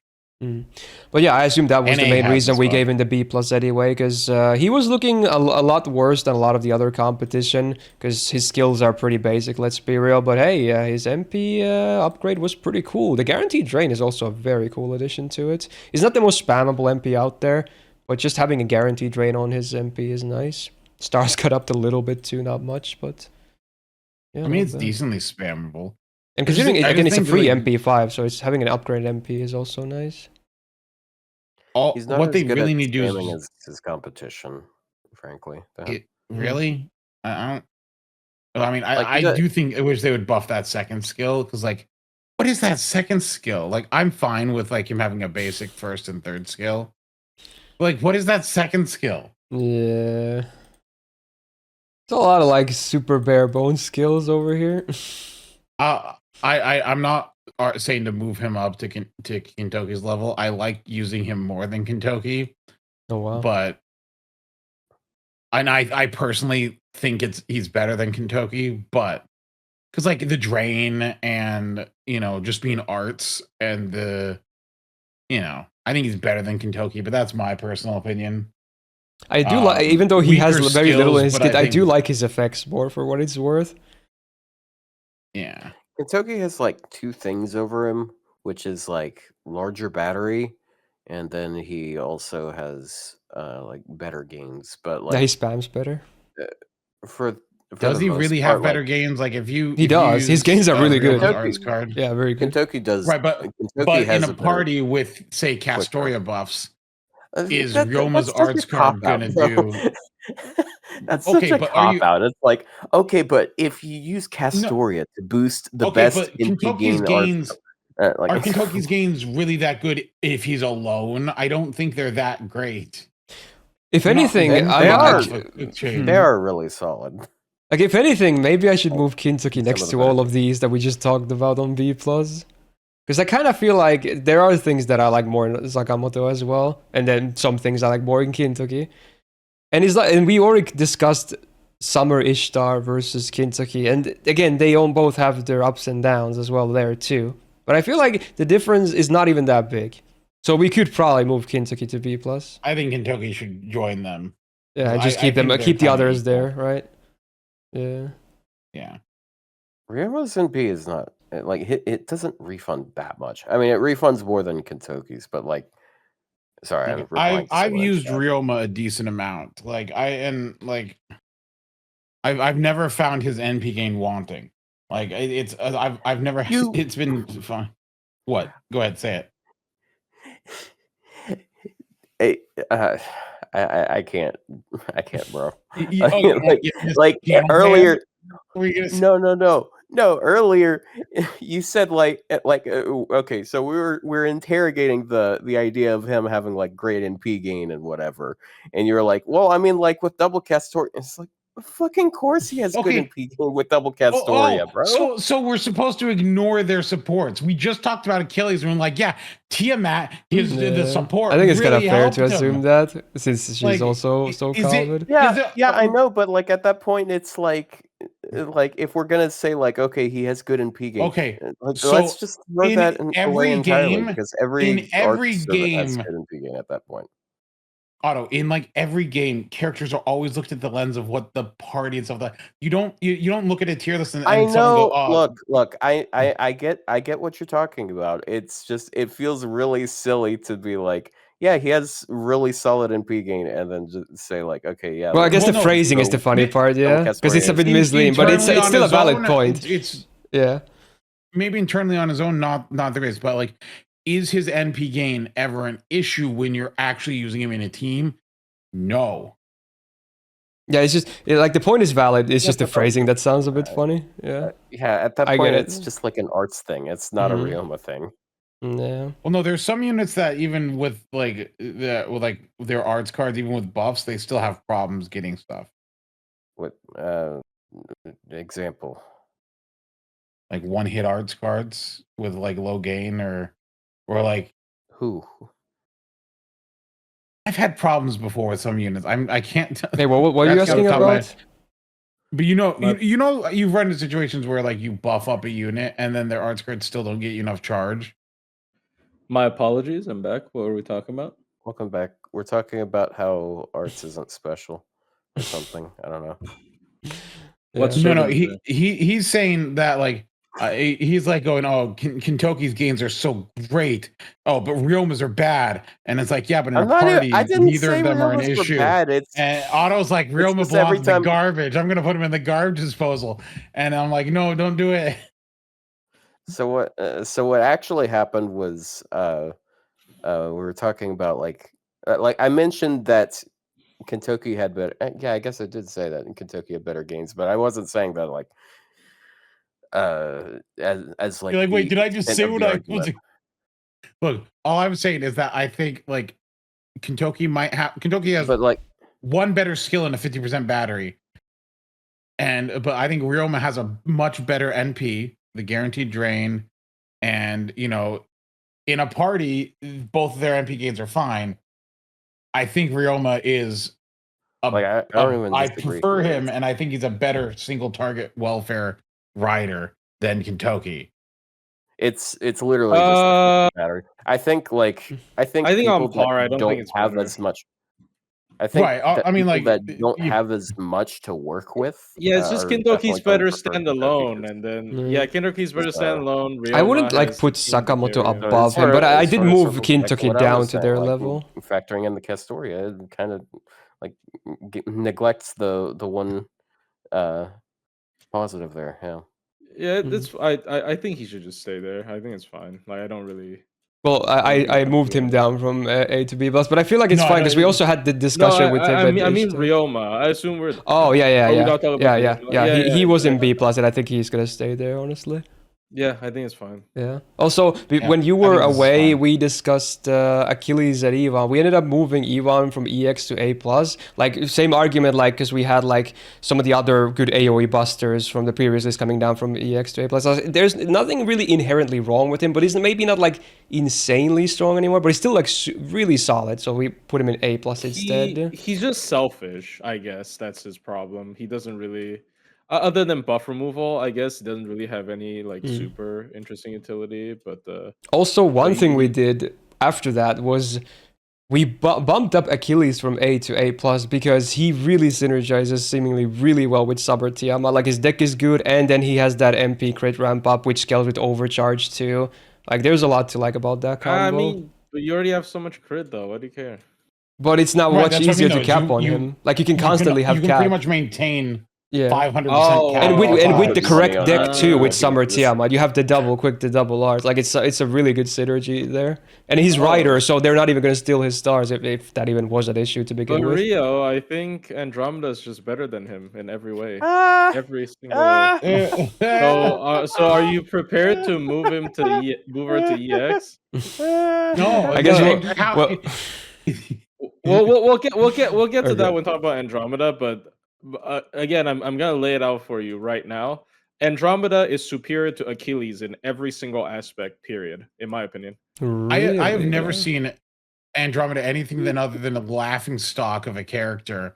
Like, The only reason people use Achilles is because they liked him in the anime, or it was like it was content that was like 6 years plus ago. Like that. I'm sorry. Well, okay. That is- I guess we'll anyway. cross that bridge when we get to Andromeda a bit later. Yeah. But yeah, stay tuned. Right, we should be kind of up to date now. The plushie is back as well. Oh, the next one is a good one. I mean, we probably don't have to glaze too much. I mean, I won't either because it's one of my favorites. We got Reines next. We had her in EX. I would not change anything. She has not seen any changes. She's really good. One of the better supports in the game. I mean, I for will farming, say, you don't though- really use her that much. I get it, but for like any challenging content, she's just so nice. I to will have. say though, completely unrelated to Reines, Waver certainly caught up. True. They did 'cause, like- put him closer. Yeah, we true. were shitting on Waver a bunch when talking about Reines. I Mhm. think right now it is just they have very distinct roles. Waver is pretty obviously superior in Waver farming. is He does a pretty- lot of Oh yeah, for well, he's farming, he's the pretty- better option. Yeah, he boosts your damage by a massive amount, including the overcharge and of course the MP damage boost. But of course, Reines has challenge quest utility still. Like She her has a MP very is still so spammable much MP and better than everything. Waver in terms of boss Yeah. content. And her MP is like it's like free spam almost, I would say. So yeah, I wouldn't really move her, especially considering I can't really think of anyone else. I mean, I can think of a couple servers I want to put in EX, but not that many. To the point And you that, can I pair have her to, like with bump someone any down. other support because she doesn't tie to a card type. You can literally put her into any team and it's always going to be fine and strong. Yep. Yeah, Yep. I mean, I don't think I have to glaze her enough. But if you guys have anything to add to it, but I think she should totally stay at EX. Like I use her in like every challenge quest ever personally. Yeah, I mean, she's also one of my especially favorites, in so a that's another Rider- reason. But still, like I think she's also I mean, in really a Rider strong. specific, tier Mhm. list for sure. EX, she's still like one of the best riders to own. MP level does matter, but doesn't matter that much. So yeah. I like Yeah, it's a her. nice boost if you have any, but even just 30% on a spammable support MP is already good for the MP game. Mhm. Like Yeah, it's so easy. Like if you definitely. have her MP and like an arch chain, you can just fully loop it. Because her gain is Yeah. so good. Like she has one of the best arts. Like 2.4, like 2.5 arches is crazy. It's so crazy. And so people say like, oh, she steals your stars. I'm like, thank God she steals my stars so I can keep spamming this MP. All the enemies stay defense down capped. Everyone gets like at least 60% MP game minimum because having 2 uptime on this is already easy. Maybe even more if you have MP levels. They will never crit. You get overcharged. Like, come on. It's so good. Like, if anything, I'm happy that she keeps critting with her gains cards. Yeah, I guess the perfect way to sum up how I feel about her is if we're doing a pure support tier list, I might actually move her down, but if we're rating writers, no. Maybe if it's like every support in the game, now that Tiamat is a thing as well and some others, I could maybe see the A+, yeah, sure. But I feel like at least in this, it's EX, right? Yep. Yeah. So I mean, here's the thing, like in the context of like the whole game as a whole, I think Rider is like one of the weakest classes. I don't know any of the I don't think I'd put any of the riders at the actual like top. Like if you took all the classes in EX, right? That's what you mean. All the classes, yeah. I don't think any like and you like actually like aligned things, and I don't think any of these riders would be in EX. There could be an argument for that, yeah. Saber was in the exact same position before Logris appeared, so it's not that big a deal, but yeah.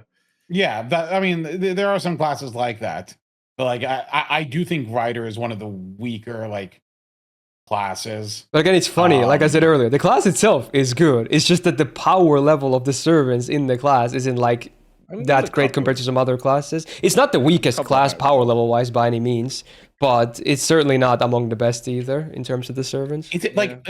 Well, I feel like some of the weaker classes have like the 1 or 2 like extremely standouts. Like, I mean, Assassin and Caster have like 1 or 2 units that are just like really, really good.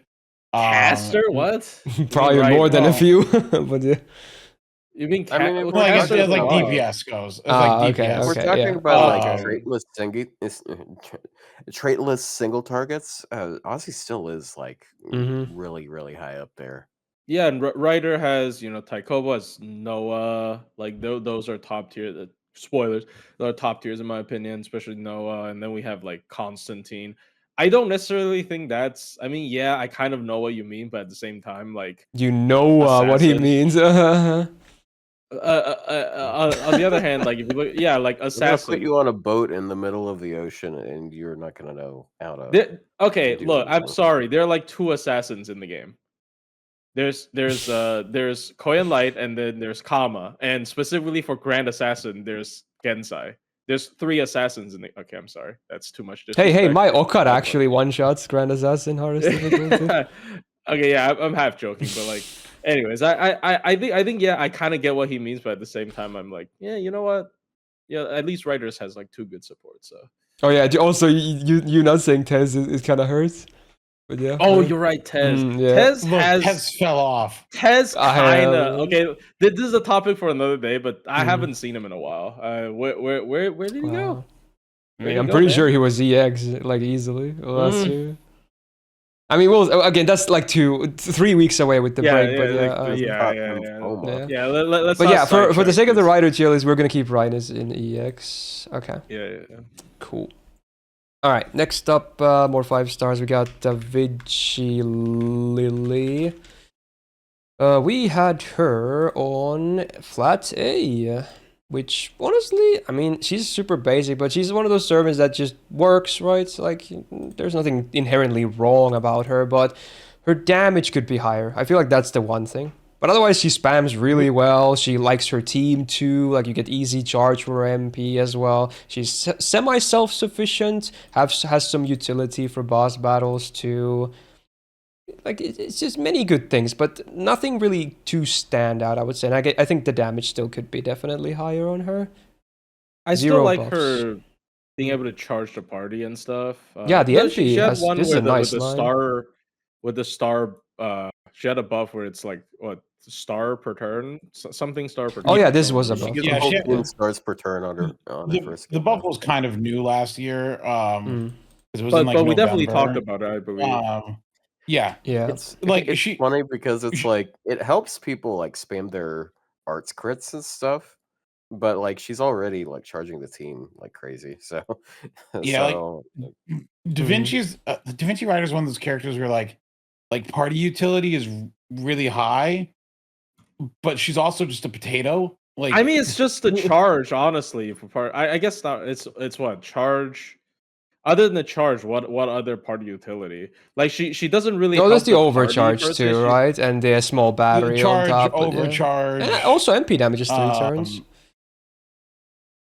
So she has like Noah's one skill. Anyway, sorry, I keep spoiling. Yeah, no, it, that's like, the thing is there's someone who does her job way better. I just feel like at this point, it's not an excuse anymore. Like yeah, she charges the party. It's good. She works well with art supports, but art supports nowadays they can handle themselves pretty well. There are other servants that have party utility and other stuff, and not just like a very spammable but low damage MP. And especially if you want a spammable arts MP, in some cases I remember Da Vinci was really good against like one of the Gilfest quests, which is the where you needed to was it the Mephisto one? Yeah, it was the Mephisto one. Yeah, I actually did that too. I think nowadays you can maybe just use Rider Mordred. You could if they re-released it, yeah. Yeah, because it was one of those quests where you had to MP like very many times as an AoE, like not just 3 or 4. You needed a lot of MPs on that quest for AoE. Yeah, ideally you want to MP like every turn until you win, right? But for that kind of job right now, because of Rider Mordred's damage boost, I don't even necessarily think she's the only choice anymore. So I actually would like to move her down. But that's just where me. was she? She was flat A. I think it's either I keep her there or go B plus. Personally, I'm definitely move half down. Yeah. How about you, Oda? It's like Drake's better than her. I mean, like if we compare it to other people, like maybe I prefer Drake. I don't know, because Drake just does like better damage and stuff. Like the especially after you guys also really moved nice. It's just like I guess people sort of get like numb to it at a certain point because I guess more popular things now. Yeah, they added a lot of characters that does that. I think it's another problem. At least for me. So I don't think she's as unique anymore. This is proto Logris. Yeah, because her 50% and gives the team 20%. Yikes. Yeah, because what she did was like her damage wasn't that great, but she gave the party a bunch of charge and did that kind of thing. But I just don't. I think we have things to get around that nowadays. Yeah, and now I feel like having a decent amount of like damage output. Yeah, she has just probably the most consistent damage output, but like the output needs to be at a certain level at this point. Yeah, like an MP buff would do her wonders for sure. Yeah, they should give her an MP buff. Make her amazing. It would just be like Rider Mordred, and if they gave the MP like another team-wide supportive effect, man, she might go all the way back up to like 20% attack up for 3 turns. Yeah, that on a spammable MP would be so good. Like or healing for 2,000. Or how about 1 stack of overcharge and make it do why double not damage? All 3 of them. Threat to humanity. I sure love the Lord Logos from Italy. It's awesome, bro. Anyways, we could probably move her to B plus. Yeah, it's a semi-high B plus, but yeah. Because I kind of like some of these guys we already talked about more as well, and we haven't even talked about all the others, including both of the tiers. So we'll see. Yeah, just could potentially come back at any given point to a really high ranking, depending on if they want to buff her and what they do with it, especially if it's an MP buff. So I wouldn't lose hope. Okay.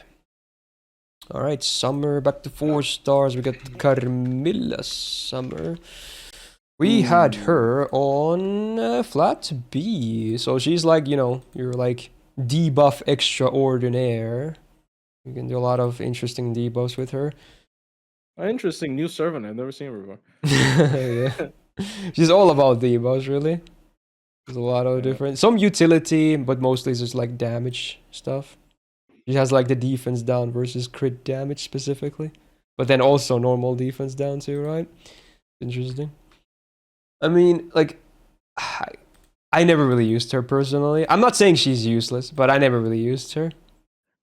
Again, the problem with these like 4-star supports is that the buff numbers of these characters are constantly being power crept. So like when she came out, honestly, her buff numbers are pretty good. It's 30% defense, essentially 50% crit up for a member, even though it's for one enemy target, even though it's usually worse because it's you can block it with like debuff immune, debuff resist, and she has like a delayed Maybe charge. the quick shred too. The MP. Yeah, honestly, pretty and she has buff block. So like she has a lot of utility, but I just don't think you can fit that character into your team in many cases anymore. So unfortunately, also getting to her MP would be nice, but it's not super easy, right? Yep, that's another problem. Oh, her MP spam is definitely a huge issue. Like she just cannot get her MP up. It had Omi been like a rainbow buffer, you could actually kind of loop with her, maybe, but not. It's that bad that you need to case go. Damage is so bad. Oh no! Oh no! Yeah, I mean, double over on. Yeah, it's just you're brute forcing it basically. No. I think Omi would be better, no, for the first few waves because Omi's like 30% attack up. Maybe. Yeah, maybe they haven't revisited her calcs because hardly anyone remembers her. Yeah, what is there to calc? Well, it only could be a better comp, but it probably wouldn't be a big difference anyway. It's just bad, yeah. So, unfortunately, Carmilla, her deck is buffed by Summer Tear, but like, come on now. Everybody has that, so it doesn't really. I don't know. I don't. She needs a buff. She hasn't gotten any buffs. I mean, they probably don't remember her much, but I think she needs a buff. I think she might be moved down. Am I crazy? No, I don't think I'm. I think she could be buffed for sure. Yeah, maybe add a battery and some other effect, like just to help her out. I know it's boring, but yeah, it would be nice to fire out the MP easier. Every year we stray further away from what the community wants me to like. We stray further away. Stray, not stray. Did I say strafe? I think you did. No, you said stray. No, he didn't. He said no, stray. He said strafe. He said strafe further. I thought I heard stray, but I don't know. I think Otto's just drunk. Must have been because I'm strafing here. Wow. Anyways. So we had her on B. Would you keep her there or move her to like C+ or something? I would move her down half a tier for sure. I think her usage is just worse and worse every year. And then like the more 4-star supports that we get that are like a better crit support than her. Like, let's not even talk about Lizard yet. Like Flora, right? Like, it's just like, why would you use this? And they're welfares too. There's a limited 4-star servant. Yeah, there's like no reason. And her MP is not a good enough reason. And even Omi is permanent as a 4-star. Yeah, and people don't really use her MP, unfortunately. It's just, like not even for utility, even though it has a buff block. It's just unfortunate. I don't know, man. Yeah, hopefully getting buffed at some point. Oh, this is a funny one. Consider we had a call back to this on it was last week's tier list. You guys brought her up slightly. Yeah, we can talk about Europa next. So she was placed into B+. Yeah, we already had some debate over her on the Lancer tier list. It was a funny context moment there. I think it was during Ritra's segment. I forgot what led into that, but you guys had a semi-heated debate about Europa as well. I think it was like Rio saying that she's absolutely garbage, and was it Otto and maybe Plushy saying that she's not that bad? I think I compared her to. Because we had like the Vitra. Demeter thingy, right? Because yeah, this buff was new last year, I believe. Obviously, it's not new right now, but this was new when we covered her last year in the tier list. Look, but before this buff, she was Buster Marie. She was Marie. She was absolutely garbage. Like this buff makes her. I mean. It's pretty cool. It's okay again. Because you can kind of brute force the charm to an extent, and Earth is almost semi-common, so it's 60% P mod for the whole party. Why are they 30%? Like, if it was like 50% each, that'd be fine because Well, I mean, I assume they don't want to give the charm I mean, if you look at characters like Vitra, it's 30% anti-divine, right? And then like Demeter is 30% anti-earth, right? That's because that's because they are general. That's because Vitra is general pool. They hate general pool units. This one's also general pool. What are you talking about? That's what I mean. That's what I mean. That's why it's 30. Pool. But Demeter is limited. Yeah, the waivers general pool. I almost called him waiver. I was like waivers general pool waiver. Anyways, but a lot of general pool, they've been buffed at release. They were usually pretty bad. I mean, okay, but that's beyond the point. I think the buff is okay. It doesn't necessarily make her that more usable, but I think like at least for helping her own damage, she has a power mod that is common and a power mod that she can trigger herself, even though it's not 100% consistent. For certain farming comps, you can use her with a charm unit like Lilith or Kama. Maybe Kama doesn't match that well in terms of class. Or Janus like, Crane. I still find the defense up her MP pretty weird. She's already kind of tanky because of her first. She actually does. She actually does kind of have some synergy with Janus Crane because her charm is not guaranteed. Yeah, it goes up to 100% chance, and then on top of that, she buffs everyone else that benefits from the charms because like Janus also applies a charm. So yeah, so I don't think she's like that bad, honestly. Like, and like if you want to loop with her, she should be okay against Earth. I will say she's a 30 charger, so she doesn't benefit from the BG new gen system. No. But you know, we're not. I can't help but laugh every time I think was it Otto commented last week. The looping support is who, like who? It's like all caps. Who is using this character? Also, her damage numbers aren't that great. Look at that. Like, I mean, I assume it's and it's not taking account into the power mods though. I'm pretty sure. Because like she does double stack anti-Earth. It even you can't see it, but the notes it says charmed assumed to fail. Yeah. Like if you, they're a bit deceptive because of that, but yeah. Yeah, it's yeah. There's actually no one change on from here. this buff. Oh, you know, anti-charm in Earth adds like 60k more damage. So like, well, yeah, because I mean, if it's double, then it's 120 P mod if you stack it. So yeah, it's massive. But obviously, you know, you're not always gonna hit the charm, and you're not always gonna hit the Earth, which is, you know, unfortunate. The charm probably should have been guaranteed, but then it will make Shuten. I mean, but to be honest, it's kind of interesting because she is Buster. She has access. She covers both man and Earth, which are the two common, you know, because of Koyan in her farming. She covers both, so that's actually not bad. But she loses still to like Ivan and Drake by quite a bit. Ivan, really? Doesn't Ivan have a 30 charge? I mean, Ivan wins even when she's trading. Iskandar wins. Wait, are you considering Ivan is not Ivan has trades too? Are they calculating Ivan trading or Ivan tradeless? Oh, no, if it's just anti-man, he does actually win over Europa considerably. I mean, he has an MP upgrade. Yeah.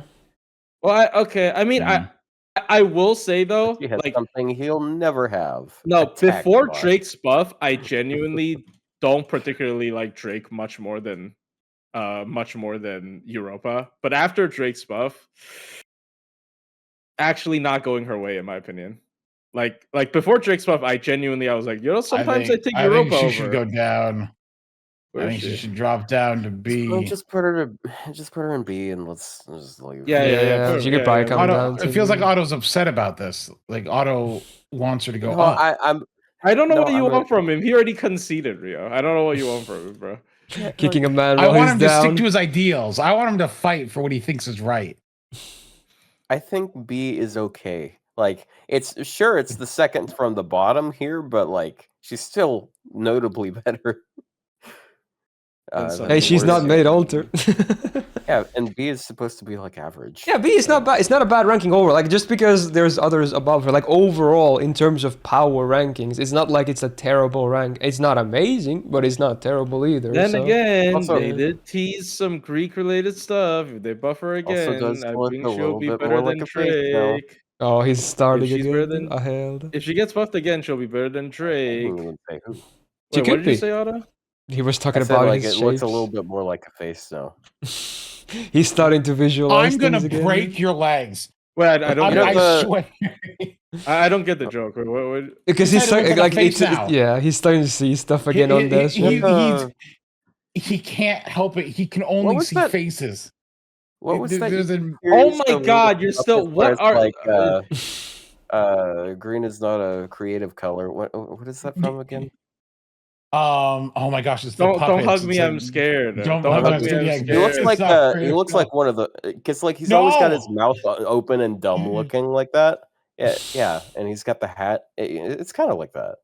Yeah, Otto, you're pretty green. patterns. He's I Otto's like, not a I see the creative color. patterns. The patterns mean everything to me. Anyways, True. All right. Anyway, next up, a servant who actually did get buffed. And a cool buff at that, because we got Odysseus with an actual MP buff. He was placed in B+ last year, and yeah, let's see the difference on the MP. So before, his MP wasn't terrible effects-wise. Like, it only had 2 effects, but both were pretty good. Like, it removed defensive buffs before damage, cool, and then he also got MP damage before damage. It's not ramp up, but it's 30% on base for 1 turn, which is not bad, and scales up to 70, so it was okay. Like, effects-wise, both effects, they're pretty good. But hey, he got more. So now, those things remain the same, but he now gets crit ramp up, which was an interesting choice. 30%, 3 turns flat, 10 stars on use as well, and after damage, minus 20% arts res down on all targets for 3 turns. So quite many new lines actually. Not sure if I was a huge fan of what they added, but I guess now, besides just spamming his MP, he could do a bit of crit damage. It's not like the numbers are crazy, but I guess the other option to consider that, yeah, I mean, his main card types are what they are, so maybe it honestly is a really good buff on hindsight now that we have the new Zubordin, actually. Because when this buff came out, this was definitely before Summer Tiamat, and I was like, it's cool that he gets buffed, and I think the buff was good, but I wasn't immediately sold on it, but I feel like it honestly is pretty interesting now with Tiamat in the game. Yeah, and it is an MP upgrade still. So yeah, exactly. Like it still made him what he wanted to do better on that, like minimum. But then he got all these other things they decided to experiment with. Do you? I assume at this point they already had designed Summer Tiamat when this buff came out. Maybe. Obviously, she wasn't out at the time, but maybe it was like that in mind slightly. Yeah, and also I will definitely say that that red mech made me really want to use him a lot more. That costume. It's so much cooler looking. The red outfit is so much cooler looking. I mean, I just so like many the red costumes. outfit, yeah, it's so funny. Like he has so many costumes. Oh yeah, he has the helmet. They're just like recolors. The red costume. It is just a recolor, but man, like, that's a recolor. But like the other two, it's red, bro. Right? It's red. It goes 3 times faster. Yeah, the reason why he has 3 costumes is because they made the mistake of not having his helmet on in his original sprites, and so they're like, oh, we gotta fix this. And so then you get like to see his handsome face, man. No, he looks so much cooler when you cannot see his face. I still remember when I bring this up every year. I know it's like kind of a boring thing to bring up, but like I remember when they first revealed like all the Olympus servants, because they had like a piece of art where all of them shows up in it. People were like, "Oh my god, this has to be Zeus because he's standing in the middle and he's like all mysterious. He has the helmet." And the other people are like, "Oh, it has to be Hades because Hades has that helmet that makes him invisible." No, it's Odysseus. It's some random dude. Also, I guess random dude. I guess raw damage wise, he actually does the best of the AoE riders now overall. Because of his MP upgrade, so that's interesting. Yeah, because of the MP upgrade. I do like. I think he's solid, and again, defensive buff removal before damage against many boss fights is really. Like considering this MP is semi-spammable, it's actually pretty loaded now when you think about it. And again, the Summer Tiamat synergy with the buff is even better. Yeah, and the art's down stacks, so it spams easier. It's in farming, it doesn't do much because it's after damage, but for bosses, it's very nice to have easier spam, more damage. It's nice. Yeah, I like him quite a bit. Where did we put probably him? the second. He was in B+. I would probably at least A+ him now, honestly. I think he's really solid with this. I would too. Damn. Okay, I mean that's fair. If Achilles there, especially. Like he already had a really solid NP because it removes defensive buffs and then it has good refund, and then the overcharge has really good scaling. It's like the 2 effects he had, they were both good. It was just that the MP could have used maybe a damage boost. Yeah. I will say I surprisingly haven't found a very good use for the tactical taunt. You know, the I mean, it is still the it's just only, you like, think of it this way: you just tactical protect someone. That's it. Who you don't want to get hit, and then Yeah. if because he's arts, he doesn't take that many hits. He has his own invul too. It means like he gets more gains basically. Not only do you Oh, protect yeah, someone, true. he also gets hit more, which gives him more MP gauge as well. When it's kind of like a two-way thing that you can use it as.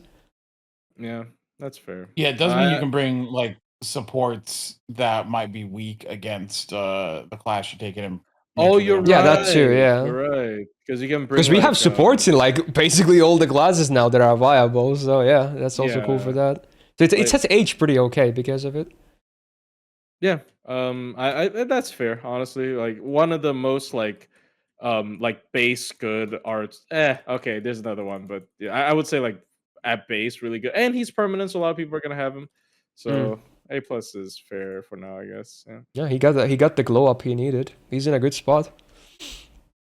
All right, Odysseus. Next up, back to 4 stars. We got Murasaki Summer. We had her at the top, I believe. She was in EX tier of the 4 stars. Mostly, I think because, again, she's one of those rare cases where she actually got a pretty cool MP buff, which was surprising because she wasn't really even close to being one of the weaker summer 4 stars even before the buff.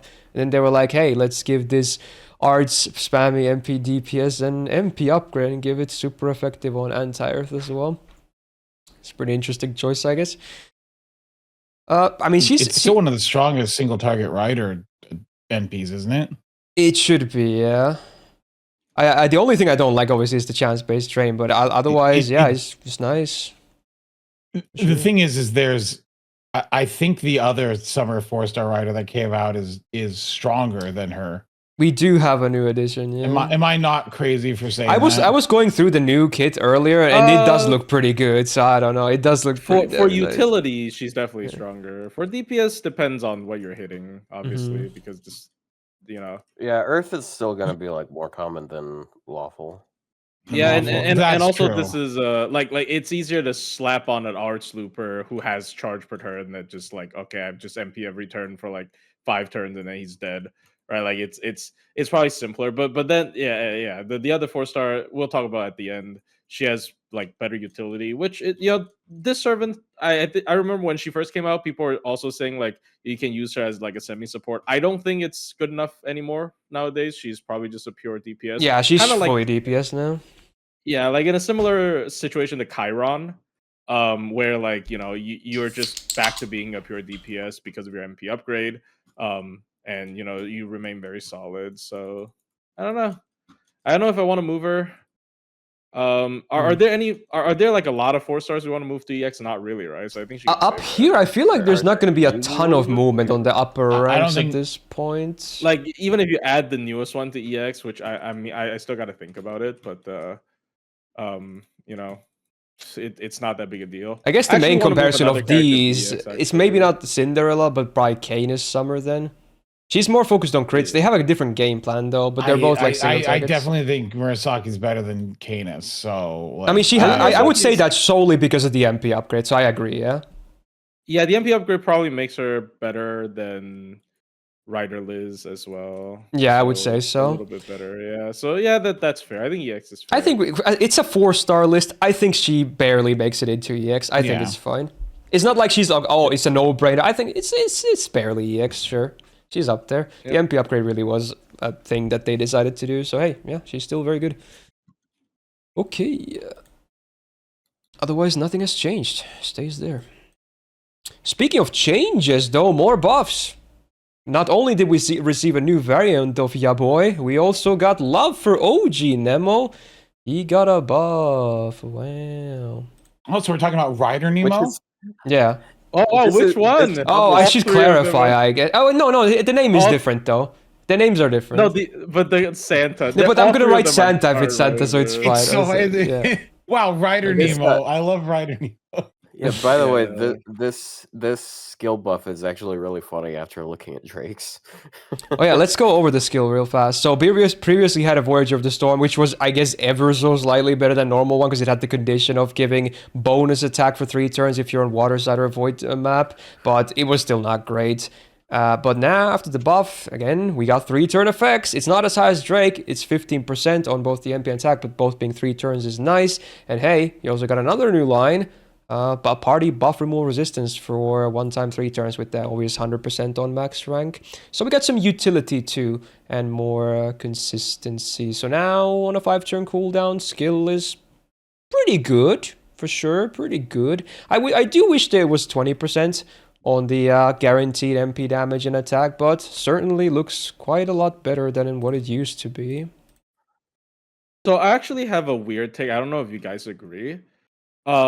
I feel like Nemo felt a lot better last year, but I think it's because they added so many super large stuff for him to hit, and not It's really probably because of his placebo buff. because of that. I feel like it is, yeah. Yeah, because there's Yeah. so many super 'Cause he- large or even water side and super large stuff for him to hit. Yeah, that conditions favored he- him a lot, not his own kit. It was a Yeah, conditional like thing. the buff is, other than the buff from more resist, it's actually, quite minor, I would say. It's like an okay buff that generally buffed his damage a little bit, It but smooths it's out more his uptime damage, as so well, there's not as yeah. much spikes. yeah, but it's not like crazy or anything. It makes him No. like decent outside of his condition. But last year, the amount of stuff that he can hit that is like exactly perfectly made for his condition is insane. I think so many raids were completely tailor made for him to raid, that he felt so good to use. But it's not because of the buff, and it's so I But don't know how to yeah, rate I him guess on that topic, because of since this. someone's chat is mentioning right now as well, because it wasn't because of him, but because they are starting to be so common. I guess we actually should consider that, right? Like, because it seems to be a Yeah. trend that keeps happening. Like, it's an actual Yeah, thing that makes him more relevant, even if it's not a buff to his kit. it's real now. Yeah. It's like the stuff he's hitting isn't like, oh, it only happens every once in a blue moon. It's pretty real now. Yeah. So, Oh yeah, I forgot to which is mention, we had him ironic. on B plus last year, and this was pre-buff as well. But yeah, now we have the buff, and we have more use cases for him. He should probably move to A. He right? has to. He yeah, has he to. has to be A. He has to be A. in I'm my not sure if I opinion. would do Honestly, A plus, but I'd probably do A for sure. Yeah, I think A is fair because last year he felt like an A plus, but that's not going to be every year for sure. That's not going to be every year. But last year he felt like so broken, at least for me. But how about you guys? I've glazed him enough. I found him usable. Like I've liked Nemo, but it was kind of, his conditions were kind of annoying with the water side or void, but like it didn't feel like an issue as much. Yeah, because he hit his super. I also effective. saw a lot of people on, like, a lot of Japanese posts were using Nemo. Yeah, Like, because there's just a lot of stuff, man. Like obviously the event where his other variant debuted, it was a water side super Shocking. large thing for the raid. yeah, Wow, what a water side super surprise. large. Oh, who are you gonna pick? Yeah, we were gonna pick Lilith actually. Obviously, I'm gonna pick the other Nemo, not that other Nemo, the other Nemo. Yeah, true. But we have many but yeah. Nemos to Nemo. cover. but yeah, he is No, the one that's a rider. I think it is fair. Yeah. Okay, the rider one. The rider Nemo, yeah. Exactly. I think A is The one that Yeah. looks like a girl. They all look like girls. In fact, some of them are girls as well. The one in right? high heels. Don't they all have high heels? No, one of them looks like Reines, but we'll talk about that's the newest one. One of his essentially looks like Reines. Holy shit! I can kind of see it when yeah. But yeah, we'll talk. I've never seen more, like, if you just look at Nemo's art, I've never seen more feminine legs in my life. Hey, I'm not complaining. It's so funny. It's so funny. I bumped him up to A. I think it's very legit. Okay. I don't have anything else to say about him. Cool. Yeah, Glow sorry. up. All right, welfare, I guess. Yeah, she still counts as welfare, even though she's Fred Point. Habetrot, yeah. Good old reliable Habby Cat. We had her also on EX as the only other EX for 4 stars last year, and obviously nothing really changed for her. Even if her deck got improved by Tiamat, it doesn't really matter because you don't really use her like that anyway. She's still like the... she can be used in multiple ways. You can use her in farming, you can use her in like boosting your female solo or just otherwise. She's easy to rotate out because it's self-sack. Been so useful because I love using one character as a DPS, Liz of the End. And then she can make Liz of the End not end. So that's pretty nice. So again, I just think she's so like sometimes you're like, oh man, what do? I need this unit to survive. This female unit. Unfortunately, it is gender specific, which is kind of lame, but it's lore. It's like flavor. So if I need this female character to get like massive survivability, boom, just slap on a Habetrot and they'll be fine. Question. When you let's say you put them both out on the field at the same time, do you use her first skill before or after the drain? Before. Why not? Okay. Yeah, to block Do the. you mean Liz of the End? Yeah, Yeah. I'm just blocking her Okay. drain. Yeah. Okay.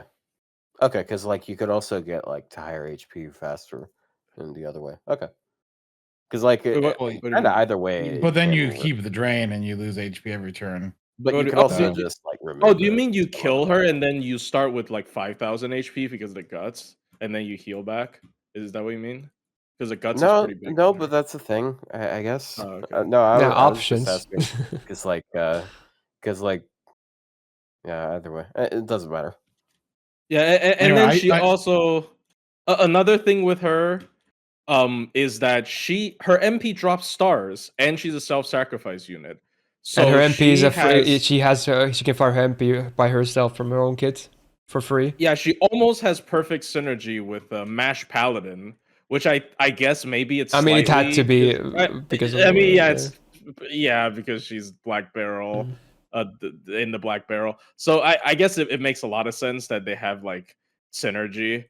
She was I think in a lot of cases now Liz of the End is a better sacrificing AoE, but for a while she was the best self-sacrifice AoE to pair with Mash Paladin. So I think she's solid where she is. Nobody can touch her. Just versatile and completely free. There's nothing to complain about. Just great. Every account should have Habetrot. I use her. I have her 120 on NA, and that's practically what I use for pretty much everything outside of 90 plus pluses. I'm I'll just throw Habetrot at it. 120 Habetrot is very useful, I'll say. No, you can even farm with her too. Yeah, she's so versatile. Yeah, she farms really well actually. Once you put her at 120 and give her some damage, by default her damage isn't crazy high, but but she can usually clear a small wave like a Raj and then still have free exit. Or again, so versatile. Servant demo MVP. You are correct. Whenever I'm doing servant demos, I think Spartacus. I do the same. I do Nobukatsu with the K-scope and Habetrot. Oh yeah. That's how I do that when I go look at animations and whatnot. When a new servant comes out, that's what I do. Yeah, that's perfect. And you can put Habetrot on Nobukatsu so it does nothing, so you don't get the heal. Yeah, well, I don't care because I'm doing it just for the anime. I'm not doing a power showcase. I just want to see the animations and get the others off from turn 1, guaranteed. Yeah. But yeah, true. Yeah, she's almost just a utility tool that people are oh, I can use Habetrot in this team because I need this thing. So almost like an integral part of the game. Yeah. I think she's EX for sure. Yeah, I think we should definitely keep her there. Mr. Bean? I never thought about it. You are Mr. Bean, huh? Mr. Otto Beano. Rowan at Atkinson, sorry. I'd probably do a lot better on Hinge if I did. Bro. Fair enough. Stop. Yeah, right. I don't have anything to say about Habetrot. It's just stellar. And yeah, if you want to, if people, besides the and Liz of the End thing being a new thing, people can always listen to the 2025 bit for more versatility talk and whatnot. Just great servant. Anyway, more Summer. 3 rows, actually less than 3 rows remains. We got Caenis Summer next, briefly mentioned earlier. Pretty solid. Maybe not as crazy as Murasaki because she doesn't have that MP upgrade, but honestly underrated. Can definitely dish out damage, especially for crits. She's got the same thing that OG does, where she can ramp up her crit damage, and her MP is pretty spammable. Her gains are not bad at all. Actually good. Yeah. S tier Final Ascension. That's it. Oh yeah. I assume Chad wants to see it too every time. Chad. Oh, Chad. Ooh. It's fine because she's a male, so it's okay. We can show nipple. That's the single logic. Okay, that might be a fine final ascension. I just don't like her third sprite. And her stage 3 art. Like, Bro, I'm this sorry, is my it's so- favorite. I like this one. Yeah, I I like this is my favorite one. What It's do you mean cool. you don't like Caenis the Hedgehog? Nah, it's like a Monster Hunter design, and then thigh highs are 10 out of 10 every time. No, like, come no, on, Otto's let's right. It's do Canis it. the Hedgehog. Nah, It don't looks ruin like it a for me. Sonic Don't Adventure. ruin it for me. Like the hair Myst, is. think about it. Nah, I'm gonna Think unplug about that. it. I'm Think about unplugging you playing that. Sonic I'm not the listening Hedgehog. right This now. character I wants don't something. have my He took out the IEMs headphones. on. He I'm took not out the listening to headphones. this. He can't hear us. Like, That's what it is, Otto. It looks like a Sonic the Hedgehog character. They're still That's talking. what's been bugging me this They're whole still time. talking. I can hear it. you know what though? I still do The- love it for the that. fucking- that part's Alright. really. I mean, like I keep Galatea in her pants ascensions. Do you So think, like, do you think Alright. she can roll up and move faster? The first time they ever agree on is to ruin Canis. That's crazy. Anyway, yeah, Caenis, yeah, she's fun basic, fact, but she's works. She's last great. year, in this last year, I 120 this character. So Oh, wow. I wish I had more stuff to use this character on because it's just like. Where was she? Such good She was in damage A+, potential. below, but- just below Murasaki. Ooh. Wait. It's okay. Do you think it's too high? No, it's not. I don't know. I do. I think her It uptime might is be just a little. nice. I mean, let's see here. I- What are the- Good numbers too. Just put Otto, a you shark said in that it. you haven't. Why haven't? Okay, Otto said something interesting. He says he wished he had more things to. Why haven't you found things to use her in? Because like normally, if there's a unit I like that's really good, you can just brute force them into things. So what stopped you easy. from taking her into Easy, things? because there's nothing to do in FGO right now. What do you mean? Oh, that's Yeah. true. Like, Yeah, holy that- shit, bro. Well, I got nothing yeah. to use Logris on, and she's like the Yeah, most. Rio, It doesn't mean anything. I will say she Currently, does I- have like no farming utility, so she is just bosses. So Yeah, that's Real- fine though. Currently, like I'm looking at my FGO home screen. I've got I've gotten an event that is purely story and a rerun of something that did not have interesting gameplay. Like, Oh, what? Hey, what- but what- hey, we're but not I'm looking pretty for- sure Oh, in the rerun most maps are water side, so you can totally bring Caenis because she gets a lot better on Oh, water Oh, side. yeah, I can. 'Cause bring it's an the Sea extra Crisis 10 event. stars per turn. Oh, you get attacked Uh, too. Oh yeah, I guess I get the attack right. It's I mean, actually for it a is lot a of good people, boost. pretty good Jokes stuff. aside, it is a good boost to her performance. Yeah. For a lot of people, this rerun event died the moment Morgan didn't get a buff. So, but I'm still waiting. I mean, they Did- could. no, do, did you- I honestly think they will do buffs during it, even if they didn't on launch. I think Yes, they Do will. you know who's getting rated up on Monday? Wait, I didn't see who is it. Melt. Qin Shi Huang. Wait, Please. really? No! What's the occasion for Please. the raid up? He wasn't in the event, was he? Tai Sui is Chinese, I guess. Really? That's okay. That means it has to be a buff. There's no Wow. why would else would he get a raid up? That makes no sense. Yes, Qin Shi Huang. Oh, please. that's totally a buff, Please, isn't I'm it? just begging. Getting a rate up at all? Well, it's gonna be No, on time for the no, ruler no, list. no, That's no, good. Real, but do you know who's getting a rate up? Oh. Mysterious Hero and X, two It's servers that Sean? really needs buff. MHX, no. Not Alter. Oh, like the just assassin one. OGX. Oh, Yeah, OGX But and Qin Shi MHX's Huang. full kit is. I think both MHX's of them. full need- It's It's already already buffed upgraded. fully. Yeah, but they could always do a double Definitely. buff. Are they got a Dude, double upgrader? Yeah, Yeah. yes. God, that would she be she so doesn't have funny. a battery. She We literally could use saw it. Li Shuwen get a battery. Like everybody has a battery except for her. Here's the thing. They're gonna they need to upgrade her third skill to add a battery to it and change it to just class advantage against sabers. Come on. Yeah, we got the They common could. treatment. They I should. think that's fair, honestly. But then we have another they should Summer buff it, Musashi yeah. situation, or Ciel, or like everyone's Nah, it's anti-saber. 3-turn. Wait, though, It's how is Melt not on any of these banners? Because like Melt is like one of the main Yeah, characters. and it's specifically Summer Melt who's a main character in the event. Like it's such a good opportunity Yeah, to where buff is her she on too. these Yeah, banners? I What's kind of up with I'm not this? even that This big of a is- Melt fan, but I feel like they should definitely buff her in the rerun. Yeah, but unfortunately, it is Qin Shi Huang and MHX. So please cope. I mean, if they get a buff, significant buff, it'll make it in time by the tier list or both of them. So that'll be Anyway, nice as well. Summer Caenis, sorry. one of the A's for sure, right? But are we moving her Yeah, down one or of the keeping her A's. A? I What do you think think? A. We will. I there think is the other I one think next she's to her that we equal have to to talk Huang about too. Then Feihu. afterwards at some point, but yeah, Yeah, what, Huang Caenis? Feihu is.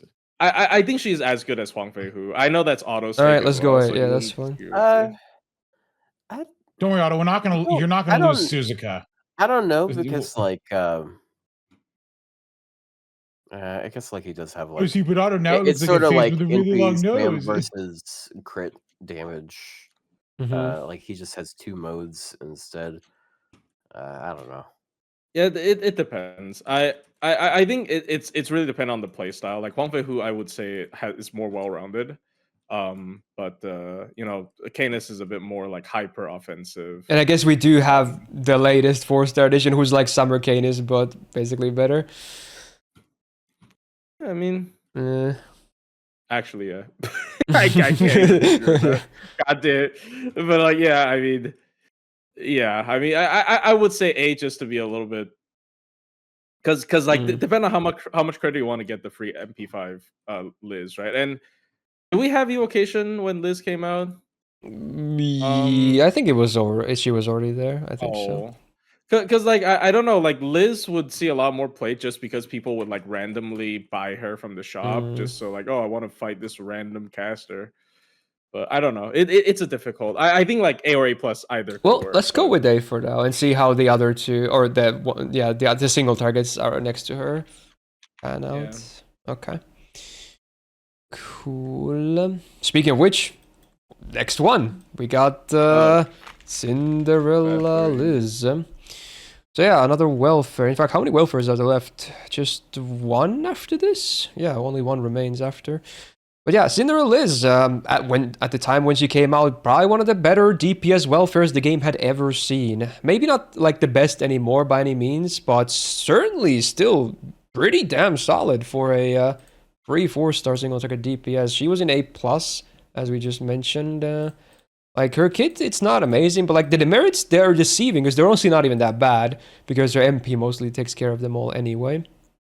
And free MP5 self-cleanse, she gets her own attack buff as well, which is ramp up and AoE potentially, depending on your allies.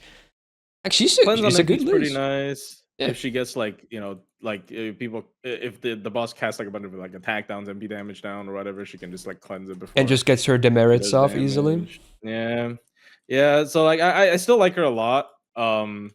They could have made my job a lot easier here if they just actually buff her. She doesn't deserve one, by the way. Yeah, of all the Liz's 4-stars, she was probably the least needing of a buff. If they buffed her in the final, like final Halloween, whatever event, then she would be like probably top tier. But yeah, I think she can stay where she is, depending on if you want to value how much you want to value the welfare aspect. If you want to treat her as if she was a paid unit, then maybe on A along with the other two. But up to the other two co-hosts. I mean, she worked fine in Grand Rider for me when I used her. Yeah, I mean, who did I have as Grand? Oh, Carmilla. She doesn't have a ton of effects, but she's basically got all the effects that you generally need for general stuff, right? So she's not really lacking either. Yeah, she just has like short cooldowns. That's like one of her bigger selling points. 3 hit invul in 5 turns is actually pretty good. Yeah, because she supposedly has that skill CO sort of demerit, but yeah, because it's supposed to like prevent them from ticking down. But again, you're probably gonna MP on the same turn you use this skill anyway, so it doesn't really matter.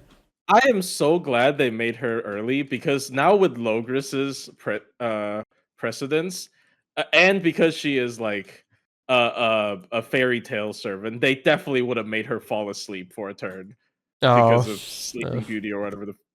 Yeah. Yeah. So, but it's a different. But the point is, she's supposed to be Cinderella, not Sleeping Beauty. So they would mix 2 myths there. She would totally fuck up and be that. Yeah, honestly, it would be a Liz thing to do, probably. Yeah. Oh, yeah. Isn't it the same story? I mean, it's a story about. Is it? I was gonna say that was different. I mean, I was just saying. Oh, you were emulating her. Okay, Yeah, she has dumb. Like an animation, and they give her an animation where she turns into a frog by accident. Oh my god. That would be a Liz thing, yeah. That would be Carmilla's best day. So, do we keep her an A+ above Summer Canis? How about you guys? Yeah. I don't know. I think I could see that. I think so. Just because the free MP5. Like, she's free. Mm-hmm. And she's good. And I, like... It is a bit weird, like if you want to, like we are kind of inconsistent with the considering free or not thing. Like I really don't take this too seriously, so I don't mind either way. But I mean, even besides guess, the free MP, I think she is just very solid. yeah, I guess she has survival, where the other two riders don't really have that. Caenis has guts, but yeah, I prefer the low cooldown 3-hit invul though. But yeah. Oh my god, I never considered that. Summer Ishtar is a free Ren. True. Okay. The one time they didn't want all your money, I guess. No, he's saying free Ren. It's like a pun. Yeah. Oh, bro. See, I'm used to his dry humor, guys. Okay. Like the last journey to the a short dock or something. I'm gonna end you. I get it, but at the same time, because I know Japanese, the difference between Rin and Den is very noticeable in my ears. But I get it. It's fun. Yeah, it makes sense. Okay, fair enough. Thank you for the joke. Okay. I wish I made it at a more opportune time. Paul, you got it out at least. All right. Next is Taikoubou. 5 stars, versatile guy. We had him on EX actually. I think we had arguments between A+ and EX even last year, I believe, but we kind of settled, or probably me just settled in for EX. I would maybe move him to A+ now. Obviously, nothing has really changed with him. He's never gotten above. On the same tier as Achilles? Yeah. I would say so. Yeah. Really? Why Yeah. not? No! Why not? Are you crazy? Are you crazy? Is it that crazy? Okay. Is it really that crazy? Are you actually They kind of do going different insane? things. Dude. Okay, Achilles runs very fast. He has a bit of a ton. He does way more damage though, assuming you don't hit anti-divine. Dude, Taikoubou, when I see something with divine, I point into his general direction. Yeah, okay, yeah, then he wins. I agree. Yeah, sure, that's fine. Plushie. Yeah. Taikoubou in the same tier as Noah. No, Noah's EX. Exactly. That's what we're saying. Right. Yeah, true. That too. Yeah, true. But pull Achilles down. No. Okay, No. Hold on. Can we see the list? Can we see the whole list? All right, yeah. There's the ones. We might need to do a Look, okay. So I'm not bringing him down again. No, okay. I mean, don't just do it because I said it, but like in my opinion, I just don't think they're close. I'm sorry, in terms of use case, especially. Like who's using Achilles versus like yes, Taikoubou kind of fell off. Isn't he like just insane with Summer TM? We just like I guess you were here when we covered it, but I do think and this is my mom's insane with Summer TM. What do you mean? Okay, Plushie, shut up for a second. Okay. I think that there is a gap that needs to be addressed. I think everyone A and above goes down one, and then we need to move Achilles into where A is, as well as maybe like, and that way Taikoubou could come down. It's like I think that there's a gap. I definitely think there's a gap there. Yes. No, that is completely yes. I agree. So, like, if everyone move up, A and below moves down one, and then Achilles can go into A, and then I think. Well, okay. And I don't like how some of the lower ranks would pan out due to that. I don't like that. Well, the one argument for Taikoubou is, if you're farming a divine, he is always top. Yeah, I mean, I'm not going to argue that. Yeah, it's divine. He's like, he's the end all be all, right? Sure, yeah. Right, because without adding tiers above, because like. Taikoubou is not the same as I don't think as the others in EX, but he's better than Ivan, Achilles. Well, he might. Yeah, I would say there's an argument. Okay, I think the easy solution would be to move Achilles down to A and him to A+. I think that's fine. I think that would look because I think he can stand on the same tier as Ivan and buffed Odysseus. We'll have the discussion of Andromeda too. But I could move Achilles down to A and him to A+.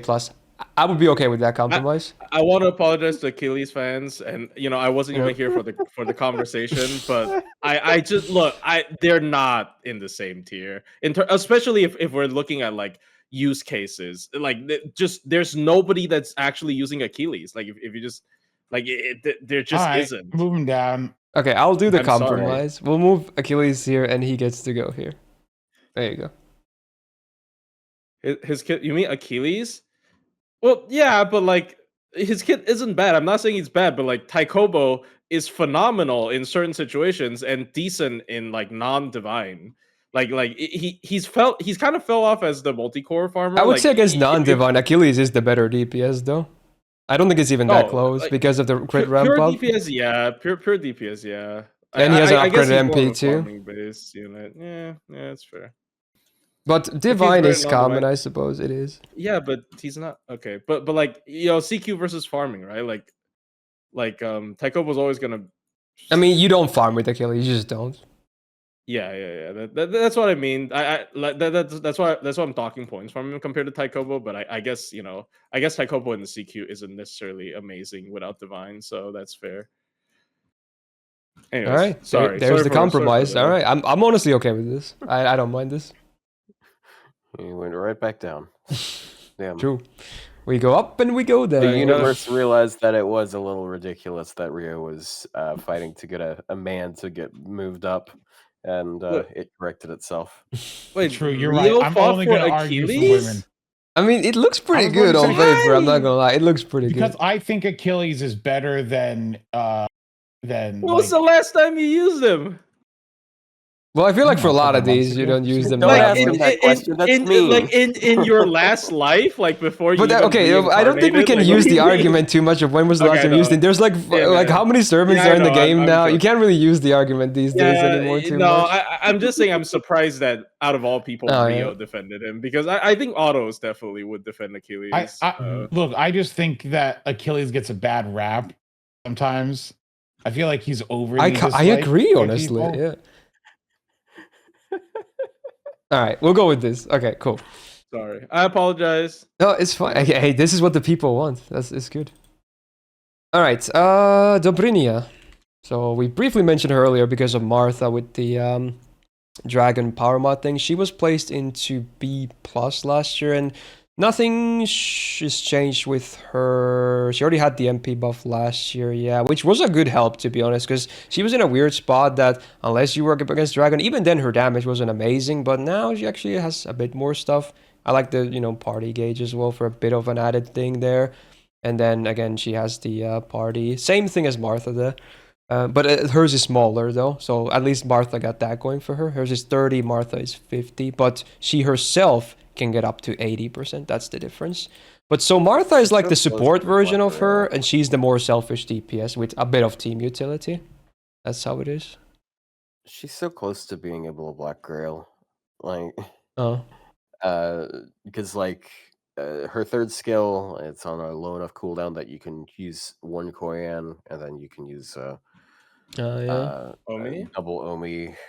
Did you calc that? Because like sometimes double Omi's jank, but did you calc that? Because she has charge per turn, right? So a flat charge on MP. Like sorry, she has 10% charge at the end of the turn. So like I remember trying to do it before, but I think there's like 280% battery total. So she's just like slightly away. Unfortunate. Ooh, unfortunate.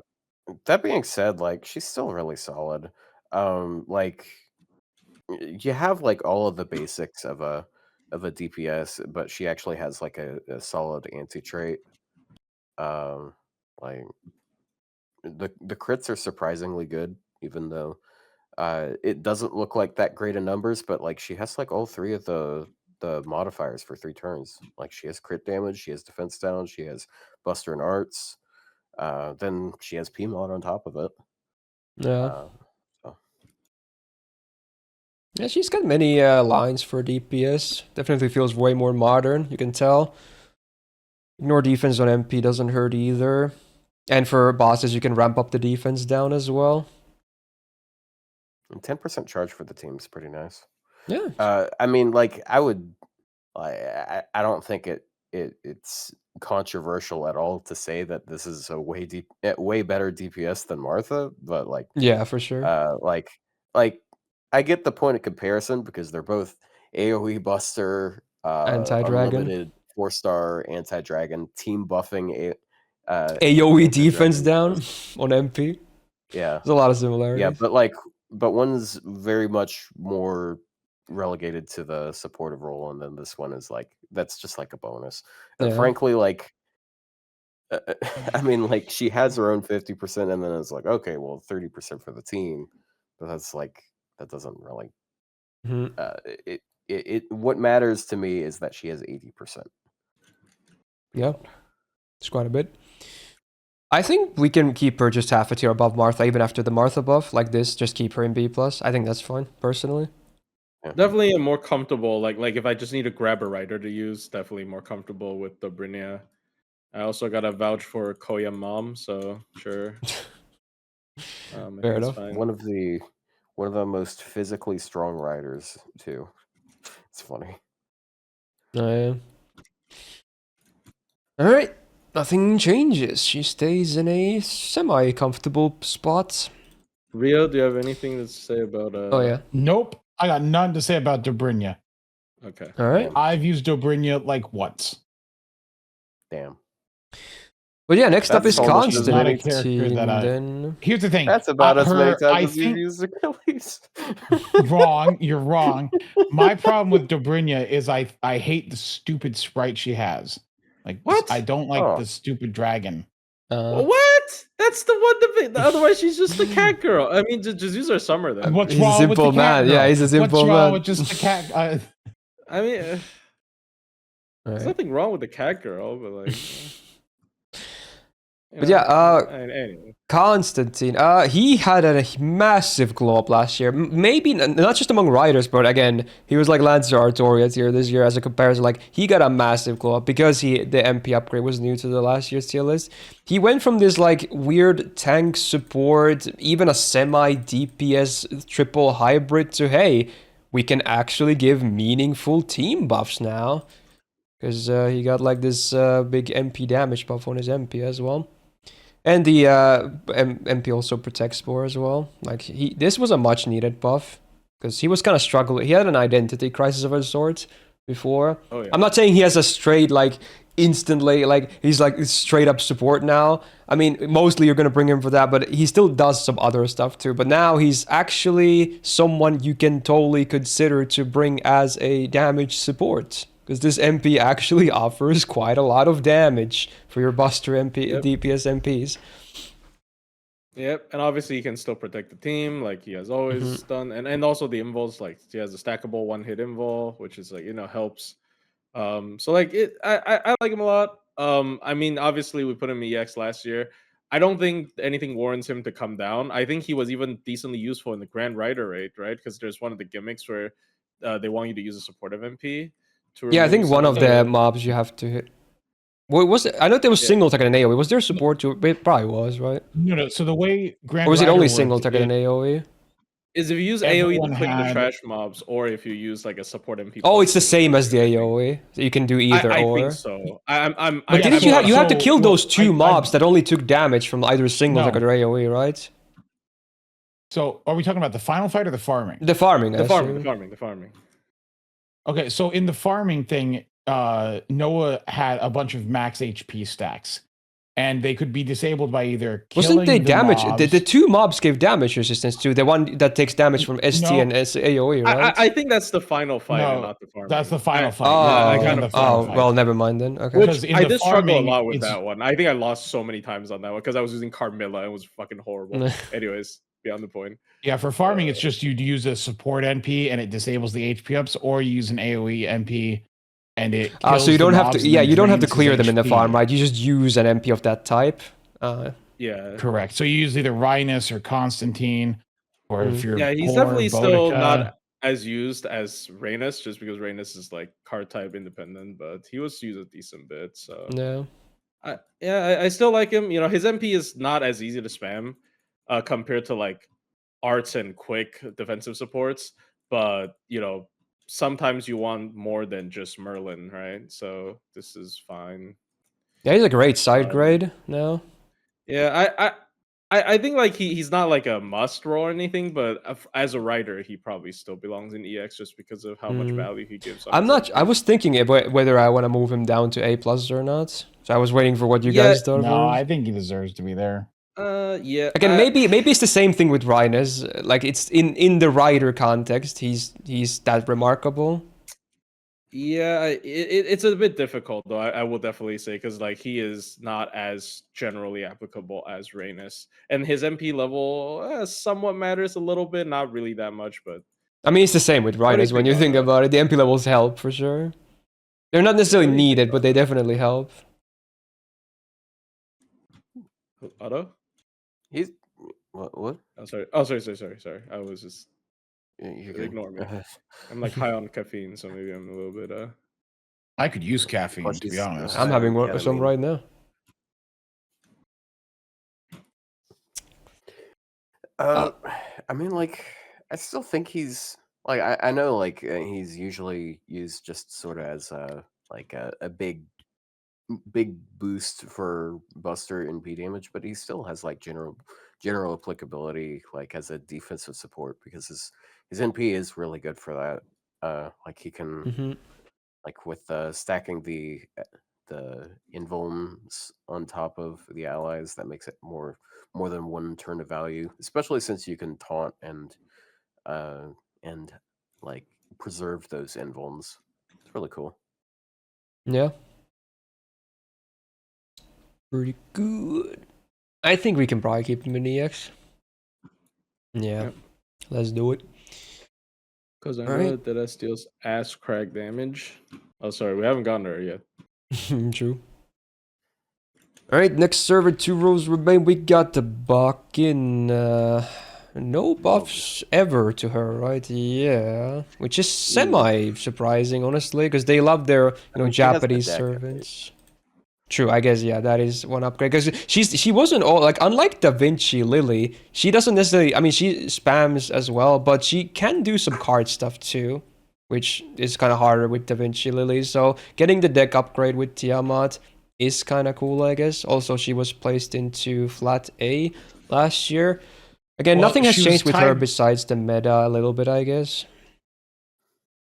She was tied with Da Vinci Rider because she's literally just a side grade. She's like a little less party, a little more damage. But like if Da Vinci went down, she has to go down because they are practically. I the honestly same might unit. agree, just flat out. Yeah. I think the Odysseus MP buff certainly did not help how she looked. Yeah, true. That you also know? kind of is Yeah. a thing that we, it is a comparison thing. Yeah, The it one- certainly did not help. Yeah, and unfortunately. I brought this up last year as well. Like the one thing she does have, like if you look at this list, there are not very many anti-trait like Oh yeah, anti-evil for sure. servants. That is. Wait, is it Like- it's evil, right? she has anti-evil, and then Yeah, she yeah, also evil. has PMOD on demonic. Demonic. Sort of like and, Pope with man and evil. Yeah. It's cool. But I think she definitely needs a buff at this point. So I would probably just keep her in the same tier as Da Vinci, which means she would move down to B+. Yep. Yeah. I'm still surprised she has gotten 0 buffs. Because all the other She got authors or that- whatever, they just like him, but She he just hasn't got really, that no dog in her variants, no blood. buffs, like, just there, They could have buffed her in the dog event, but they didn't. Which Oh event was yeah, that? true. It's the Hanasaka no. Oh, you mean the the flower what is event? dog. Oh. Yeah, I guess they could have, yeah. yeah. Yeah, but there was Jarring. dog themes, so they Mm. also should have Yeah, buffed quite Vargas jarring. then. But anyway, Vargas wasn't even there, right? She wasn't even. But in I the assume event? because no, the she theme, wasn't. But like dog. yeah. Yeah, if they'd written her into the event, then they probably would have buffed. Yeah, her. I think It's she not still probably should have been in I the don't know, event man, for that to like- work. Like for the number of banners she's appeared on and the amount of buffs she's gotten on said banners, like I don't know, she is a unique case in that regard. Mm. Just the lack of buffs. You mean? Yeah. Yep. Very unfortunate. I mean, look at how long it took them to buff Hokusai, though. So. But she did get, I mean, she had her first buff fairly early, but then the MP buff Oh, yeah, became yeah, much yeah. later. Yeah, she did have a first. And she at least got a variant too in the well. welfare. Bakin doesn't even have that. True. Maybe this year. Dog Summer. That'll be Get something else. dog in her. Well, we already had a kind of a dog. Remember, Gareth has a dog as well. Oh, you're right. Oh yeah, and we can finally get Gareth Summer. Yeah. True, that buff her too. Yeah, please. True. Still- No, they gotta dude, release Gareth Summer. She hasn't Still, come out it yet. has to be the funniest thing that I've ever seen. Where after Gareth Summer was already out, one of those fake Summer leaks, they leaked Summer Gareth because they did not remember she was in the game. I think I so remember fucking seeing that sad. too. Yeah. Oh my god. Genuinely the saddest thing, like That is to ever really come out of the sad. community. Like, oh my god. Oh my. All right. Next Well, up, we briefly mentioned him earlier too. We got Feihu next. Back to the permanent The pool guy of that 4 stars. I am the only person that remembers this guy's name outside of. I think I do usually as well. Outside of- Very Outside rarely of would No, I I- forget. I- yeah. Chinese. I remember his name because I started going, Huang Feihu, who is this? Oh, And now I remember I it. think Chad was saying that earlier too when he was But mentioned. does he loop with the who? Bro, If I'm only. going to kill you. Oh yeah, he was placed in Anyways. A tier last year. He also hasn't I seen mean, buffs, but he's a fairly modern SR, so I feel like he's still in a pretty okay spot regardless. There's many more that need buffs than besides him. I rather did than quite him. literally use him as a sort of marker to evaluate Canis, so Yeah. I think he stares where he is. They also did this interesting thing with him where he chooses his alignment and then he changes what he buffs. It's a cool little thing. Yeah.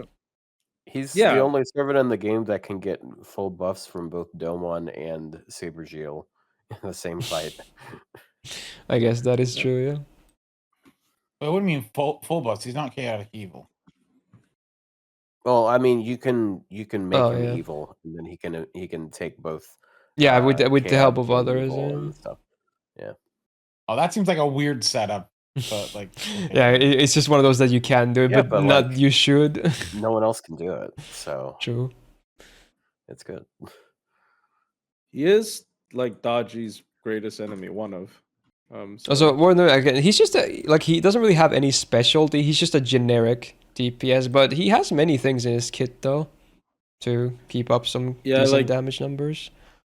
Yeah, I prefer him over a lot of the older like welfare riders if I want to just. Oh yeah, especially because there's not that many good ones. I mean, we covered all the old ones already. Like compare him to like Anne and Mary's like night and day, right? Like it's not even close. Yep. So yeah, he's nice. I like him. I think he stays where he is. I think he's good. Yeah, Yeah, he's Like as far as riders goes, he's decently solid. Decently solid, yeah. There you go. Just no need to move him. Just keep him in A tier. I don't know why they made him permanent, but anyway, not bad. I mean, it's good that we have some decent permanents at least. So, yeah, Yeah. very cool. All right, Azumato and I will be always pogging about the next one. Summer Wahoo! Suzuka, yeah, totally the best rider in the game, no bias whatsoever. We had her an A+ last year. not Like best, bias aside, but- honestly, she's still pretty good. Bias aside, like Am I crazy? not bad at all. What's up? I kind of want to move her to EX. Ooh. Oh. Whoa. No, you're not Well. crazy at all. Actually, yeah, you're not totally crazy. Yeah, keep talking, keep talking. I mean, I really like mean, her in deck. fact, and her MP's got augmenting really your good digest. utility. I mean, yeah, to and be the honest, NP Summer trade. Tiamat does, again, work here for what it's like, worth. and like She's definitely the best, like 4-star like AoE, out of the best 4-star AoE. Yeah. like you're as a looking for general damage dealer. DPS. Yeah, Yeah. like Yeah. so convenient to use. I genuinely think I maybe underrated her a little bit before or Mm. something. Like maybe I docked too much points from her because of her deck. I and obviously now that's no longer a reason to dock points for her. I think for a 4-star, Yeah, she with Summer Tiamat, she just like probably just dumps on people with damage now. yeah, Yeah. for a 4-star, I think a lot of times she does, because of the anti-trade, she does outperform the 5-star equivalent. Well, So I think here's the thing: is I would if I'm taking an AOE rider for like a boss fight, yeah. I'd probably take her over the 5 stars. I don't. I've made yeah. it known I don't think very highly of a lot of the 5-star AOE riders. I mean, I think she's better than Quick them. maybe, honestly, Quick maybe, because like for arts like Odysseus after MP buff, I still think like super solid, right? Like defensive buff from most similar thing that's happening here. Yeah, but, I mean, ignore Invincible is fine. Like she has, but she's. I guess anti-lawful, ignore Invul sometimes is anti-earth, better. like, Actually, a lot of times it's better nowadays because most of them are if it's box removable. buff, yeah. Yeah. Yeah. So yeah, I actually like her quite a bit. I am actually proposing bumping her to EXS. Look, mean, I like to I'm dump on okay with Otto's that. favorites, Hell yeah. but also you can read the Foxtail and Suzuka's in there a lot, and Wow. that's why she's not for you. Hell She's for yeah. I mean, that I'm one kid in totally okay with Foxtail. bumping her to We're- EX. But besides we're that, I not think paid she for is this, super Suzuka. solid and the best 4-star AoE. Like DPS wise, is not even close. Yeah, I am. Let's I do it. might be crazy. All right. Everybody Yeah. moving soon. Yeah, two of my favorites are in EX. I have. Don't worry, no we're preference. gonna drag Murasaki down a bit. Don't get haughty up in here. Suzuka stocks up. Tamamo stocks.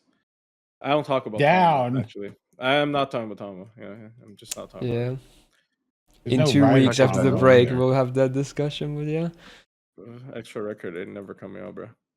All right. Next up is one of the latest riders on NA. Not the latest one, but we got Takeda. Back to 5 stars. He was placed into flat A. He still hasn't seen any buffs, which I'm not too surprised about. Like, his kit is not amazing, but he's a fairly modern SSR still. Like, he's just a generic, decent DPS, right? He's got, like, all the I'm tools gonna that say, one did might we- need. What's up? Did we put him in A just because he can Buster Brave Chain off his, without an MP? I mean, that helps, I guess. That and also he is one of the rare cases. You know, you can actually dock points for that. He was one of the rare units that could do single Koyan because he has a 5-turn 50 battery. Also on that topic, could- his uptime is really good because if you assuming he uses first skill on himself, he has a 5/5/5 for his cooldowns, which for these uptimes is actually pretty damn good. Yeah, Oh. he could do the Typhon, Aresh, whatever you want to call it, like BG loop, and then he could also do, I believe, Waver. Can he do Waver? Let me see. Waver Koyan Oberon. Can he do the probably? Probably Waver Koyan Oberon maybe. But now because you could use BG, I don't know. He does have Waver, Koyan, and Oberon here listed as well. Yeah, but No, I but don't now, see the who. I see Yeah. the who. The but now but now because you can use BG again. I'm not saying it's NLBL because a lot of events have 50 starting charge C, but like now you can use BG. It doesn't feel that unique anymore. It's kind of like Typhon. Yeah. I don't think it's that unique anymore, you know. So where was he? Was A? He was A. I think he surprised. Like, he's just solid. He's not remarkable, but he's just solid, right? Generic solid. Yeah, I don't think he's worse than Achilles. Look, I'm not picking on Achilles, but like I really I mean, don't yeah, the think he's worse comparison than is fair. Achilles. I get what you're coming from, yeah. Like he has a 3x 3-turn info, right? He still has like a decent. Yeah, he's got like survival. all the tools one He might need. has- Yeah. He technically has like, if you can keep spamming his MP, which obviously as Buster Server you probably can, but he has like MP seal. You know, Yeah, short and the cooldowns. rainbow shred before damage is pretty cool for bosses. Yeah, I really like the Gorilla deck. I know it's a little bit like you know, like sometimes you don't care, but like Gorilla deck's good. Gorilla deck's good. Yeah. So I think Sometimes it's you have to go but monkey. but that's just me. But That was my plan all along. See, I bumped Achilles up because I knew you guys would be constantly nitpicking him and dragging him down, so I had to start him high. yes, oh, that's like that's a strategy when you're bargaining for prices. Wow. Like Yeah. Star highs. If you would go down. Economics over here. But yeah, Like, if I you don't. guys had your way, Achilles would go down a tier every like 2 servants we check out. You're like, you know what? I also think we should take Achilles down more. I think he's actually though. Do I like him more than Drake? With the Drake buff, I think that they're both. I'm okay with them on the same tier. I guess yeah. I do like Drake a little bit more. I think at this point, but I'm not sure if I would do any difference in the tier though. yeah, it's fair. No, it's yeah, kind of it's stays just the keeping same. there. Yeah. Ray's fine. Okay. Nemo Rider time. True. We're gonna talk about the Nemo Rider. Another one. It's at the time. He was placed into B, and I think I remember seeing people saying that we definitely underrated him, which might be the case. I'm not sure by how much, but honestly, he's not bad at all. Like, he's actually pretty okay. He has the just anti-evil as well. That's kind of Yeah. Just I hate his super first effective. skill. Mm, Yeah, I mean, it's it's basically an upgraded Voyager, and it's stupid that he doesn't include himself in the group servant thingy. How is Very he not Yeah. group servant? Yeah, exactly. There's like 20 of them.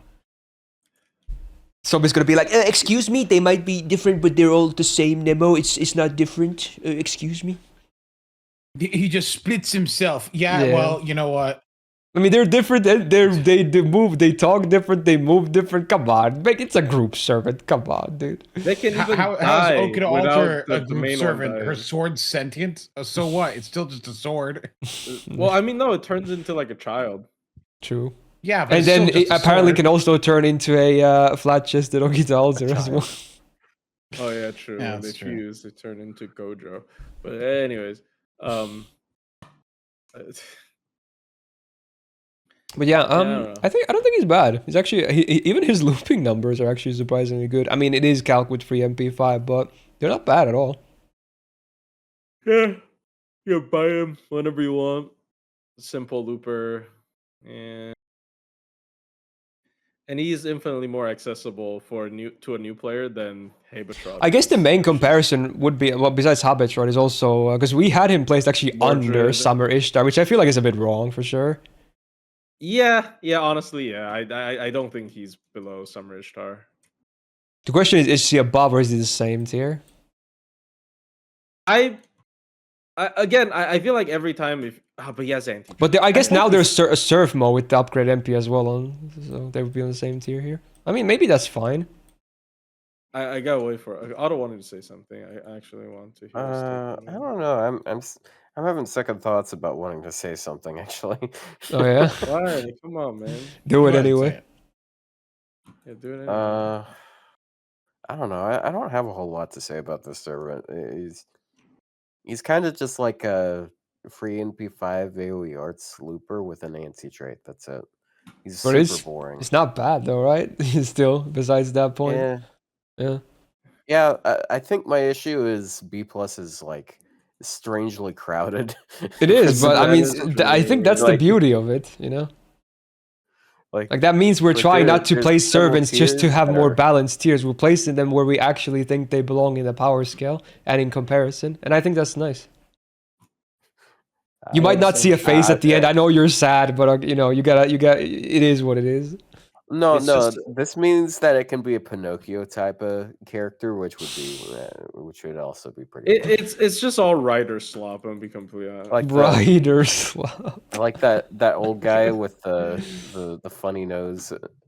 You know, that doesn't narrow it down for Smiling. Well, Friends. from Smiling Friends, where The one- it's the one exact where he shape uses as the the clip, paper the paper clips. clip. Yes, I know. Yes. Yeah. And You can then open- right after that scene, apparently in lore, he had a heart attack and died. Wow, that escalated. Yeah. All right, cool. See, it's funny because he looks funny. Fair enough. I think I like him in B plus. He shouldn't be under these. No. So let's just put him up. rider slop. All right.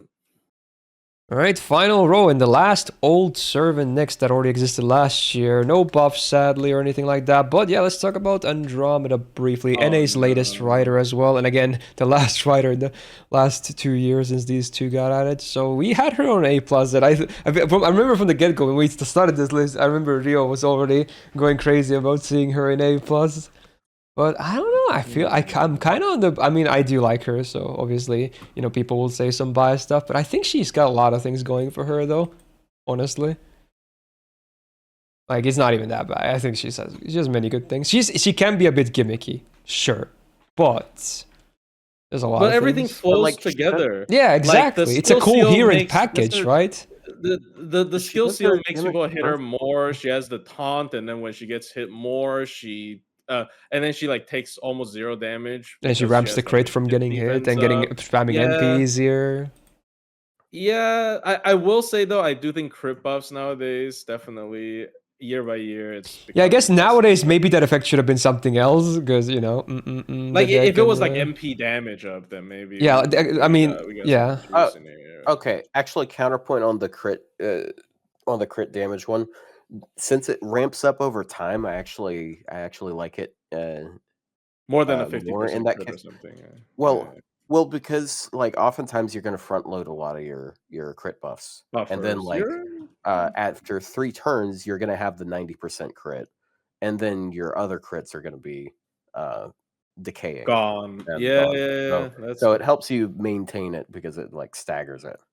So I think it actually works better in that regard. again, generally, because like maybe it's servant design, not just like pure power level, but like the reason I like him more than Achilles is Achilles' taunt feels very out of nowhere. He is a relatively frail servant with a taunt that I don't particularly like, but this one makes like so much sense. And they're both AoE quick riders with a taunt gimmick. And also, she this actually- servant Yeah, makes but he does damage and she doesn't. yeah, and this isn't servant it that makes different? sense to have 50% defense on the MP, unlike a certain Europa, which is for me it's always been a Look, bit weird. she's very tanky. I'll give her that. But like, Well, I mean, is her damage really that much damage- worse than Achilles? Her Can you damage check isn't. numbers? like, I'm genuinely I'm not curious gonna- because her damage Like- shouldn't be that bad. She has defense down before MP. Like it genuinely shouldn't be that bad. But I actually don't know. He has an NP upgrade, and He so, does, like, yeah. kind of just wins. I out in mean, if that you're regard, comparing MP5s, but, the like, MP upgrade's not going to help that much. I'm not. I'm I just gonna wouldn't be compare them completely as honest with farm. you. I mean, like Achilles, like I don't consider him as much of a farmer. Yeah, either, but I yeah. guess Yeah, he's I better wouldn't at it farm than with she him. is. Yeah. But like Yeah, her damage, it isn't really that bad because she just like keeps NPing really easily. Like she doesn't even need card draws. Like she keeps ramping up her defense debuff. Like her overcharge, like also does something. she so does like need if you're card draws using- to keep her NP up. Well, the That's taunt not helps with really. the uptime a little bit Not really, too. actually. 'Cause she's Depends gonna on absorb enemy all the hit count. hits. Sometimes she doesn't. she forces them to hit her 3 times, so she effectively, in the minimum, gets like 39% per turn. And then like also they're You going can't just pull up a number like 39%, dude. You're just making up random numbers. No, Rio, No, 39 is no. a massive undersell because 30% is from the flat Okay, charge she Rio. gets from taking it. But if she gets hit, like She when you gets get hit hit, you get MP. 3 So times, like that's she's 9%. I'm not pulling this out of my ass. This is the barest of minimums that she could get at. if she gets hit once 3 times, she gets 39 MP. That's literally the minimal amount. Yeah, that's the Skill worst case systems, so they scenario. can't like yeah. not Yes, attack. Yes, unless the enemy doesn't attack, which again, she has skill seal. So unless the enemy somehow in Big 26, there's an enemy with action count less than 3. Yes, it is usually a 40 to 40%. I was 50, maybe if you're lucky. I Depending mean, there on are enemy enemies count. with action counts less than 3. Like Berserkers only act twice, don't But they? usually they have more than one hit Now, count as no. well. Recently, no. Like actual bosses, I don't think recent Berserker bosses have only 2 actions. I really don't think. Like what Sir Nunos has 3 to 4 actions. Sir Nunos is not a good 4 years ago, example. plushie. Okay. So even make my point better, because even 4 years ago we don't have 2-hit Berserker, 2 action. When was the last time you saw a 2 action Berserker, bro? No, like genuinely, when was the last time you saw any boss that had like 2 actions? I Oh, mean, sorry. we're seeing bosses that have like that act like 6 times per turn. So like that's points in her favor, isn't it? I mean, Yeah, I just don't think we have anything that's like 2 action. I mean, at 6 actions per turn, you might like even with 50% defense up. You got to throw some sustain with her.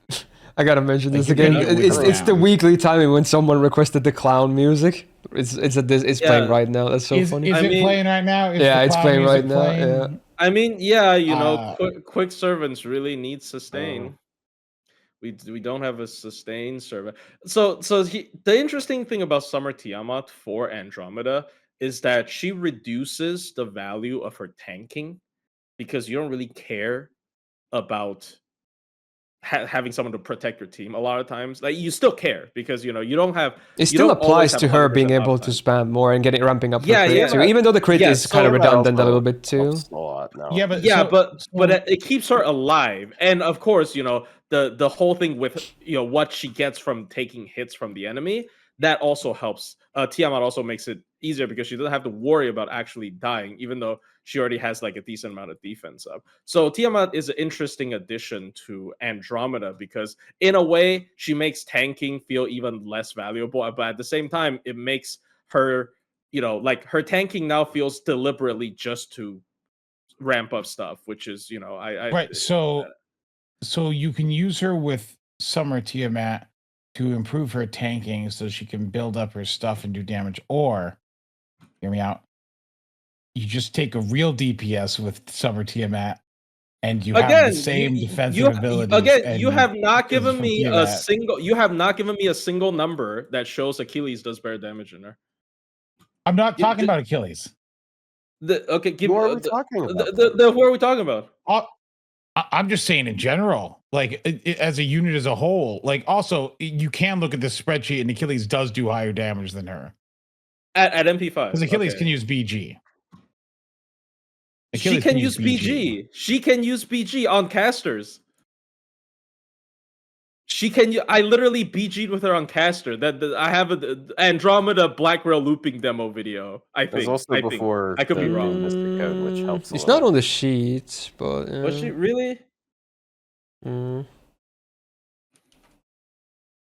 Are you sure? Maybe I'm wrong. Unless they haven't updated, but I think they did. Oh yeah, it's not on the sheet. Look, I'm not even slandering Achilles. Because I'm not even thinking of Achilles here. Okay. I'm just thinking of like units in general. Okay. I'm just thinking units in general. Like pairing her, like see here the units in general is a bad argument because it doesn't help me place her. Achilles helps me place her. It easy. If we compare the Achilles, if she's significantly better, then she's half a tier higher. If she's about the same, honestly, then she's the same. If she's worse, then she's the worst. Honestly, I just don't want you. See, I thought you were trying to sneak her to EX. No, I don't think anyone was doing that. No, I literally no. That's what you sound like. You're sitting here glazing her like she's the biggest gift you've ever had. I literally the only thing I glaze about her is like I think she is better than Achilles in every way because her taunt makes sense. That makes more sense than Achilles. They have the same deck, and then and then she has like I would say in boss fight better spam. Like that's maybe debatable. Well, then the whole discussion's pointless because she can stay where she is. If you're not trying to move, I think I think that was the whole point. Like trying to justify why she is in A+, why she would be above Achilles. That was the whole. I think that was the whole point. I was even considering moving her. Like I don't think none of us were ever considering moving her to the top tier. We were just like talking about like why she is in A+ and why she maybe should stay there. This is maybe why we need to break down A. No, what we need to do is before we even talk about all this bullshit, is you say what tier you think she. Yeah, I guess that would have helped for sure. Yeah. What tier do you think she belongs in, Rio? You go first. Well, I think she goes in A, but okay, Otto, what tier do you think she goes in? I also think that I am fine with her in A+. Okay, Viz, what tier do you think she goes? I am fine with either. Personally, but I'm also biased like Otto is because I do like her. She's my Grand Rider on JP because I really like post buff. What's his name? Odysseus, and I really like Taikoubou. I'm actually gonna move her down to A. I'm sorry, guys. What? I lied. I was. Why? Wait, so this is exactly. So what was the point of me arguing if it just ends with the? I was just looking. Do it. I don't know. I actually don't. It's tough. Okay, he went back to neutral. Okay, it's still a toss-up. I really just don't like Achilles, guys. But maybe I'm underestimating. You know what? Here, I'll offer you a compromise. You can just move Achilles down again, and then. Okay, you know what? No. Okay. You know what? I think I am investing too much emotions into a character I don't use that much. So I'm gonna let you guys fight it out. I don't care anymore. I think she's probably A. Honest, like genuinely, she's probably A. I think I'm gonna go with the A. I'm sorry, Otto. I'm gonna go with the A. Yeah. At least we have the SRs. It's fun. I think you guys are high. I think you've pumped your brains full of stimulants that have rotted your Otto, ability. I think to you're crazy because I recognize. think everyone who plays this game thinks Andromeda is kind of mid. She's definitely better than people, mid, but yeah. I In our think she's facts, underrated for sure. democratize. No, I think Andromeda is definitely a pretty underrated servant because I think her gimmick actually works really well. It's not just a gimmick, but at the same time, you know, like not necessarily people don't necessarily care about that stuff. So I think A is like a. I would say I want to I like. just don't feel her gimmick is like. I just don't feel like her gimmick is like that like useful. I mean, what do you? I mean, it helps her spam MP really well. Like I have to tell you, with the amount of with the stuff I use her in, like I mainly tested her when she just came out, so I haven't really tested her with Summer Tiamat or anything. But I'm literally doing that right now. She just lives a really, really long time. Yeah, it really helps her Yeah. like survive, and it helps her spam her MP very easily. And she can spam the defense down. She can stack it on boss fights. So I think she's really good. It's just like, you know, again, her refund isn't the best. Even though in the boss fight it's mitigated. I don't know.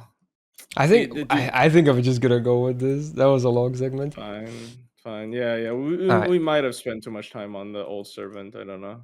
I mean, it's still the latest on NA for what it's worth. But yeah, that was quite a talk about Andromeda. But yeah, that's it for the servants that existed prior, or already last year rather. And now we have 2 new servants still. Damage, though, 1 4-star and 1 5-star. We're gonna start with the 4-star because release order we got Kriemhild Summer. So while riders have only received 2 servants in the past 2 years, at least the 2 we got, they're pretty interesting. So let's go. Let's talk about Kriemhild from last year's summer. Single target buster DPS, 9.1k attack. Pretty good. It's just above average among riders, but still not bad. Of 4-star, that is. She's double buster, double arts. Her gains are good on the gains card, so that's great. Deck is looking lovely and modern, as it should. So good stuff. First skill on a 6-turn cooldown, she gets 20% arts and buster for 3 turns, 20% MP gain for 3 turns, and an invul for 2 hits 3 turns. Yeah, pretty good. It's slightly awkward sometimes, but at least the invul is 2 hits 3 turns instead of like a full 1 turn, so you have a little bit more longevity with it, but yeah, quite nice FX there. Mostly DPS stuff. Second skill on a 6-turn cooldown, the full party gets 20% attack for 3 turns. All chaotic allies get 50% crit damage for 3 turns, and she is chaotic herself, and it applies to herself, so that's pretty cool. You get 15 stars per turn for 3 turns, and 15 stars on use of the skill too. I mean, it's just solid, right? Especially because this applies to herself. It's just a really nice DPS skill. Like, you could probably slap this on a 5-star and still be happy with it. Not bad at all. Third skill on a 6-turn cooldown, all enemies, buffs, gone, on use. Still very nice. There's still not a ton of skills that do a full buff purge. This is one of those. She gets 30% battery, and then all allies that are chaotic, 30% MP damage for 3 turns. And again, she is chaotic, so she gets to enjoy this too. How about that? That's a pretty nice skill set. You got some utility, you got some defense, but mostly just pretty solid offense, honestly. Yeah, it's just a nice basic but good skill sets. Strong even. Passives, not too much going on. 17.5% debuffers is alright. Riding EX for 12% quick, it's good. Her 1 quick is good, but she only has 1, so but you know, it's something, I guess. She's anti-saber on the append, which at least it's a common class, but besides that, not the greatest case there. And then the MP, you like debuffs? We got them. Single target buster damage, but then first of all, order of operations. Read it all. Yeah, I will. Enemy gets 10% debuffers down for 3 turns. So if that lands, everything else will be easier to land. I still wish they would do these at 500% chance, these debuffers down. That's the whole point of landing them, so everything else is easier to land. I digress. But then, besides that, enemy gets 10% all of these. Minus attack, defense, quick shred, art shred, buster shred, crit damage, crit chance, all 10%, 3 turns. And then they get 200 of all the dots. Poison, curse, burn, 3 turns. You get 5 stars on use as well. And it does super effective damage against lawful enemies. The base 150 to 200 range on overcharge. Pretty cool MP, actually. Yeah, but I do wish that they should just start make all the debuffers down to like Karna's skill like 500%. Like that's the whole point. If you're gonna resist that, it's just sad. But yeah, that's a lot of debuffs. Many a useful one too. Well, I mean, there's a thematic reason why it's like that, because it's supposed to be like each shark hitting does a different debuff, right? Yeah. I mean, that's why it's 12 hits too, the MP, right? 12. A lot of hits. Yeah, because there's 12 effects and 12 hits. And so yeah. It makes quite a bit of sense. What the fuck is the shark hitting them with that burns them? Like, don't they live in the water? Or the one that gives you stars. Yeah, I mean. But yeah, you know, everything aside, she's just really solid. Like, come on, this is just really good. she's like Summer Caenis, but even improved further, basically. Good DPS, good like chaotic support, especially if you need buff removal, because it's a full buff removal. Yeah, it's 50% crit damage and 30% MP damage to all chaotic allies. It's not bad at all. Yeah, and she's shark. It just very good, very solid. Like even for people who are not interested, I suggest picking up one copy as like a support. You know. What banner is she on? What's the SSR on her banner? Passion Lip. Ah, okay. So it might be a banner that not everyone rolls then, even if she's good as well. Wait, I thought this was the most stat. Well, aside from Summer Tiamat, like who cares about that? This was the banner for me. What do you mean? It's like Junus Crane's good. Did you all say Junus Crane is like S tier? Okay, Junus Crane's also like one of the best. Anyway, but I 120 both of those units. I 120 Kriemhild and Passion Lip. In fact, Kriemhild is the only rider I've ever grailed on my JP account because I think most riders suck. Wow, you're so mean, dude. Yeah. Look, it's not my fault that riders are just a boring class for boring people. Again, I don't think that's true. I already mentioned like there are two pure supports. There's Habetrot. There's like okay, no, I mean like it's like Reines as well, and then arguably Constantine. People, I'll grail like garbage characters. I grailed Maid Alter, and she's an absolute piece of trash. But like. Damn. The characters that they pick for riders, I just find mostly boring characters. I'm gonna be honest. I mean, mostly men, but don't worry. Is there a connection in there? And the women you also hate. So actually, maybe you are not sexist. Anyways, but the you know just wait for Hippolyta. I guess. I'm telling you, man, he's a somber main. He's already. Wow, I see how it is. That's kind of low. Hippolyta will save us, but anyways, yeah. I don't. You think they're gonna add Hippolyta? Yes, she. I mean, I was thinking about that, and I would say yes, because again, look at this. 2 riders in 2 years. They need to add more riders. They need to, well, just because of that. They went a year and a half without any riders, and they put out 2 riders back to back. Yeah, but it's still not enough. It's still way too little riders added. So I still think they should do it just based on that alone. Yeah. But yeah, Summer Kriemhild. I mean, surely A+ minimum, right? But are we going EX on 4-star list? I'm fine with EX. Yeah, I think she's good enough to be EX. Because again, riders are not the strongest class ever. So again, this is the rider 4-star list. I think she goes into EX. There's a shark for you. All right. Everyone always uses Second Ascension. Like it's the only one to use. Show us that again. It's just it's the shark cost. Yeah. It's kind of cute. Like I like her first and third. You know, I remember when she was first revealed, and you were annoyed because it was silly. Yeah, it was silly. I was annoyed because I'm like, oh, that seems kind of silly. It's so it's the cutest thing. But then you use it, and you're like, you know what? Never mind. I've changed my mind. I mean, like. I like it too, but it does feel a little weird that it's like the silly costume and then like gaping underboob. Dude, the Sharktoria is like voiced by Artoria, and then the Shark other 2 sharks. Yeah, it's in her Valentine scene. There's the shark voice casts are all female, interestingly, but also like all FGO servants, which is funny. Oh, wow, I didn't know that. Yeah, Yeah, it's Kawasumi voices one of the Artoria, sharks. and then one of them is Lilith's voice actress, and the other one is Wow, I that's a believe lot of effort, Mia. honestly.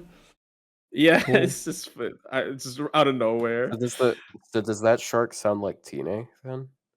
No, I think she sounds more like one of the Lilims because Okay. she's not screaming when Gilgamesh. Yeah, for those who don't know, Tine from Fate Strange Fake is also voiced by Lilith's voice actress. Ah, yeah, that makes sense. Nice. But yeah, all right, let's talk about the last new serve, and we got the 5-star in Noah, another Nemo phase. We got 3 Rider Nemos in all in one. But yeah, I guess our Grand Rider is here. Pretty cool guy as well. Very different, but still nice. He's got this interesting animal gimmick going on. But yeah, before that, got AoE arts back on the menu. Who would have guessed? High attack for a rider, at least. Not bad at all. 11.6k. He's got the full caster deck, so in addition to having an arts MP, he also has full arts deck. Gains on base are not amazing, but having that many gains cards and then his skills on top, it's not bad at all. It's like fine. Totally fine. All right, let's see skills. There's a lot in these skills. So first of all, 6-turn cooldown the first skill. Full party. Hey, it's Voyager of the... Not Storm, it's Salvation. Woo! Imagine not releasing a Voyager of the Storm. Cool. Anyway, 20% attack for 3 turns. 20% MP damage for 3 turns. Party gets overcharged 1 step 1 time, 3 turns. And then first of many of these. So animal allies except himself get... they get their debuffs cleansed. And they also get 20% attack for 3 turns. So again, for animal... That means they either have to have Wild Beast, Demonic Beast Servant, or Animal Characteristic Servant trait to qualify to be an animal ally, basically. So one of those is enough, and you're good. If you have multiple, you don't get more effects, but that's how that works. And then also they get 2k... Oh, what was that? I'll continue. Oh, okay. Anyway, they also get 2k healing per turn for 3 turns. So quite many boosts for animal allies, and this is definitely not the only thing in his kit for that. I do want to mention, he doesn't have any of the animal traits, so why does it need to say except himself? Well, I assume it's because if you would bring double Noah, right? Or something. I mean, but he's not animal trait anyways, so he's not animal trait. So why does it need to say except self? Yeah, I don't know actually. Those? Because he's gonna get a Catboy costume in the future. Yeah, they're accounting server in the future that can force the trait on allies. Yeah, I guess they're future proofing because changing it later would be a nerf, and they can't do that, right? So they're future proofing just in case, I guess. Because he would probably be way too strong if he got all these too. Yeah. So I guess it's probably future proofing without having to nerf him then. Okay. What I was gonna say is like going through all of these riders, there's a lot of riders that have AoE 20 attack and 20 MP damage. Yeah, they love the Voyager of the Storm effects. Yeah. It's a rider skill. Didn't Kriemhild have it, or was it 30% crit? 30%. Wait, who's? Kriemhild. 30% for chaotic 30%. Yeah, because AoE attack and MP damage. Yeah. True. And that wasn't even Voyager effects, that was just different. Yeah. But yeah, that's a lot for first skill, especially again if you bring animal allies, they gain a lot from this, and it just keeps going. Because skill number 2, we got 6-turn cooldown, Protection of Faith EX. He himself gets 100% debuff rest for 3 turns, 2k heal on use, 1k healing per turn for 3 turns, 50% battery. And the allies beside him get 20%, so it's one of these like interesting spreads. And then hey, again, animal allies get another 10%. So if other allies get 20, if they're animal they get 30, he gets 50. Pretty cool. And also they modernized the skill a bit because normally it doesn't even have like a battery or HP region, so they changed it up a bit. But yeah, it's pretty good for sure. Pretty versatile. Nice. 3rd skill. Similar stuff. 6-turn cooldown. He gets 30% arts up for 3 turns. Then this on attack buff for 3 turns. Whenever he uses arts cards, he gets 6 stars. And this includes his MP because it doesn't include only work on normal attacks. He gets invul for 2 hits, 3 turns. And then if there is any animal alive on the field, which this one includes enemies, he gets another 20% arts up. So he can get up to 50% arts up from this. But again, both allies and enemies can work to trigger this.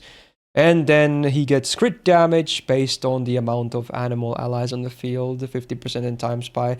How does this math work again? Is it 25% more per animal on the field? Is that how it works? Yeah. Correct. Yeah, so it's base 50 but and then it's 25. real time. Oh yeah, so it's not a snapshot. It's based on the amount that's existing when you do the crits. Yeah. Actually, Yeah, so if no, have- it's a snapshot. Didn't I we think I test tested it? it. Is it? I think I tested it. It's a snapshot. I swear we Right? tested it and it wasn't a snapshot. Like Oh, Based on got the wording, weaker. it sounds like a snapshot, but I don't know, honestly. I only Because- remember us testing it. I thought it was a snapshot. Am I crazy? Hmm. I swear that the damage got lower. Like, But did you once, lose any like- other buffs or something? But yeah, no. Oh no, sorry. I mean, like it updates live. I'm stupid. It's not a snapshot. Oh, right? okay, so Not it a is like snapshot this. means Yeah, Okay. it updates live. Okay, Yeah. okay, no, I'm stupid. I meant to say it's not a Squeezing snapshot. I'm just Okay, yeah, so yeah, you so were... because Yeah. like if you crit someone and defeat an enemy, And they were NP, animal, he and loses then go to crit damage. another enemy, Yeah. he's gonna have lower crit damage. Okay. Yeah, it updates That live. I'm sorry. I don't know what's wrong with me today. I'm just Ah, it's fine. I mean, good that we yeah. clarified that, because not a lot of people know that, including myself. But I didn't know if- if it was a snapshot or not, so yeah, good knowledge bomb. Yeah, there. we tested If it you're fighting- specifically.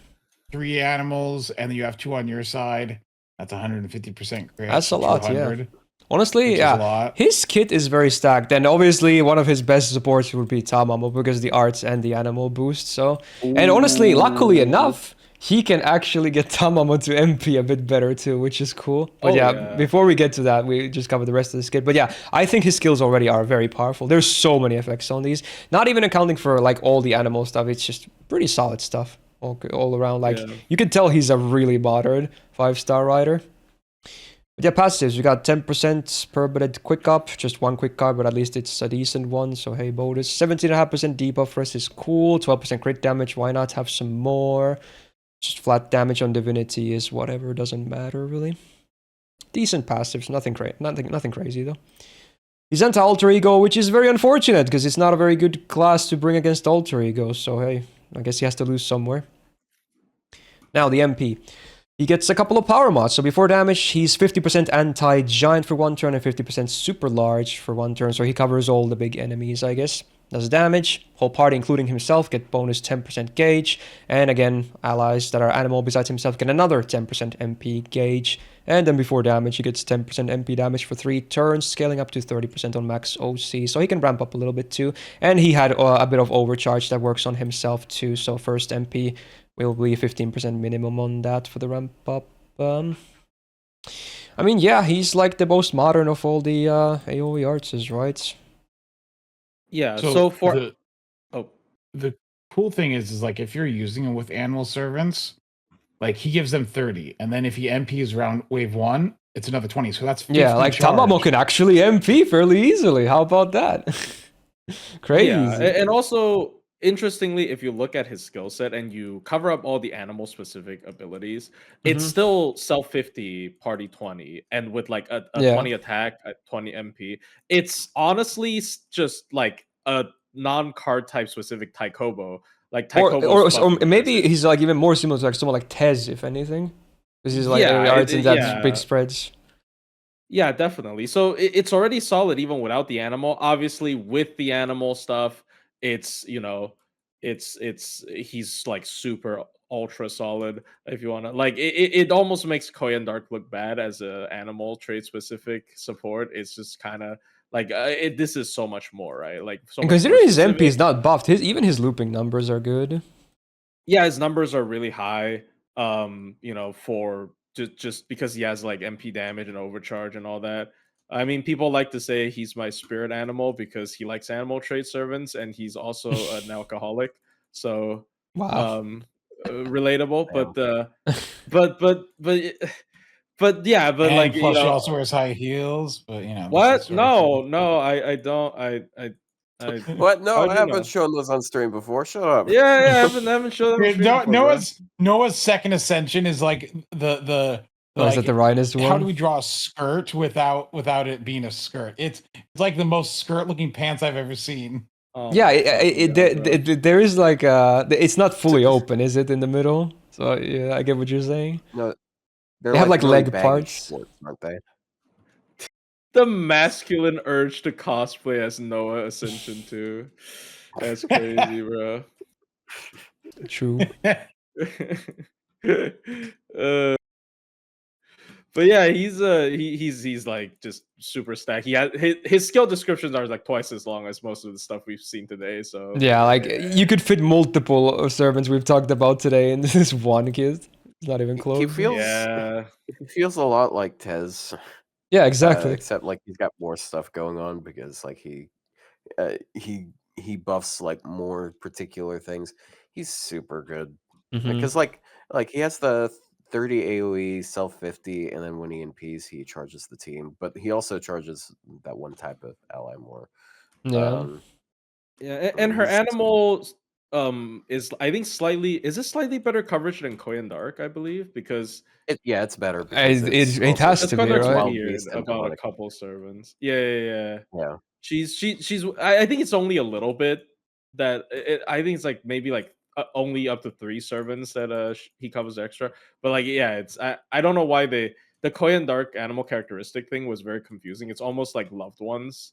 Like some characters clearly should be when they are. Yeah, it's a bit inconsistent. I want to say they are. Yeah, so they kind of fixed it with Noah. They just want Noah to be like a generic. Like if you look at this servant, you think they have like dog ears or whatever. Then yeah, they're going to be included, right? So except I'm pretty sure Bakin still doesn't work with any of these, which is so stupid. Oh really? I forgot. Wow. Yeah, because to me she's a dog girl, but they never gave her like that trait.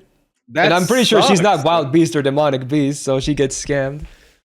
I could be, but I'm pretty sure she doesn't get that. That was one of my always thought. That's my example that I bring up every time. Like she's a dog girl, but someone says like, oh, but they're fake ears. But yeah, but exactly the fake ears. Like they gave Bunny Shiki. She has fake bunny ears, and she still is fine. Like what the hell? You're literally breaking your own logic. It makes no sense. No. It's because the association with Jade Rabbit, of course, like the Moon Rabbit. It wasn't even. Yeah, but they're still fake ears. Is the whole point, right? They're still fake ears. That shit wasn't even planned before last year, Rio. Come on. Foreshadowing.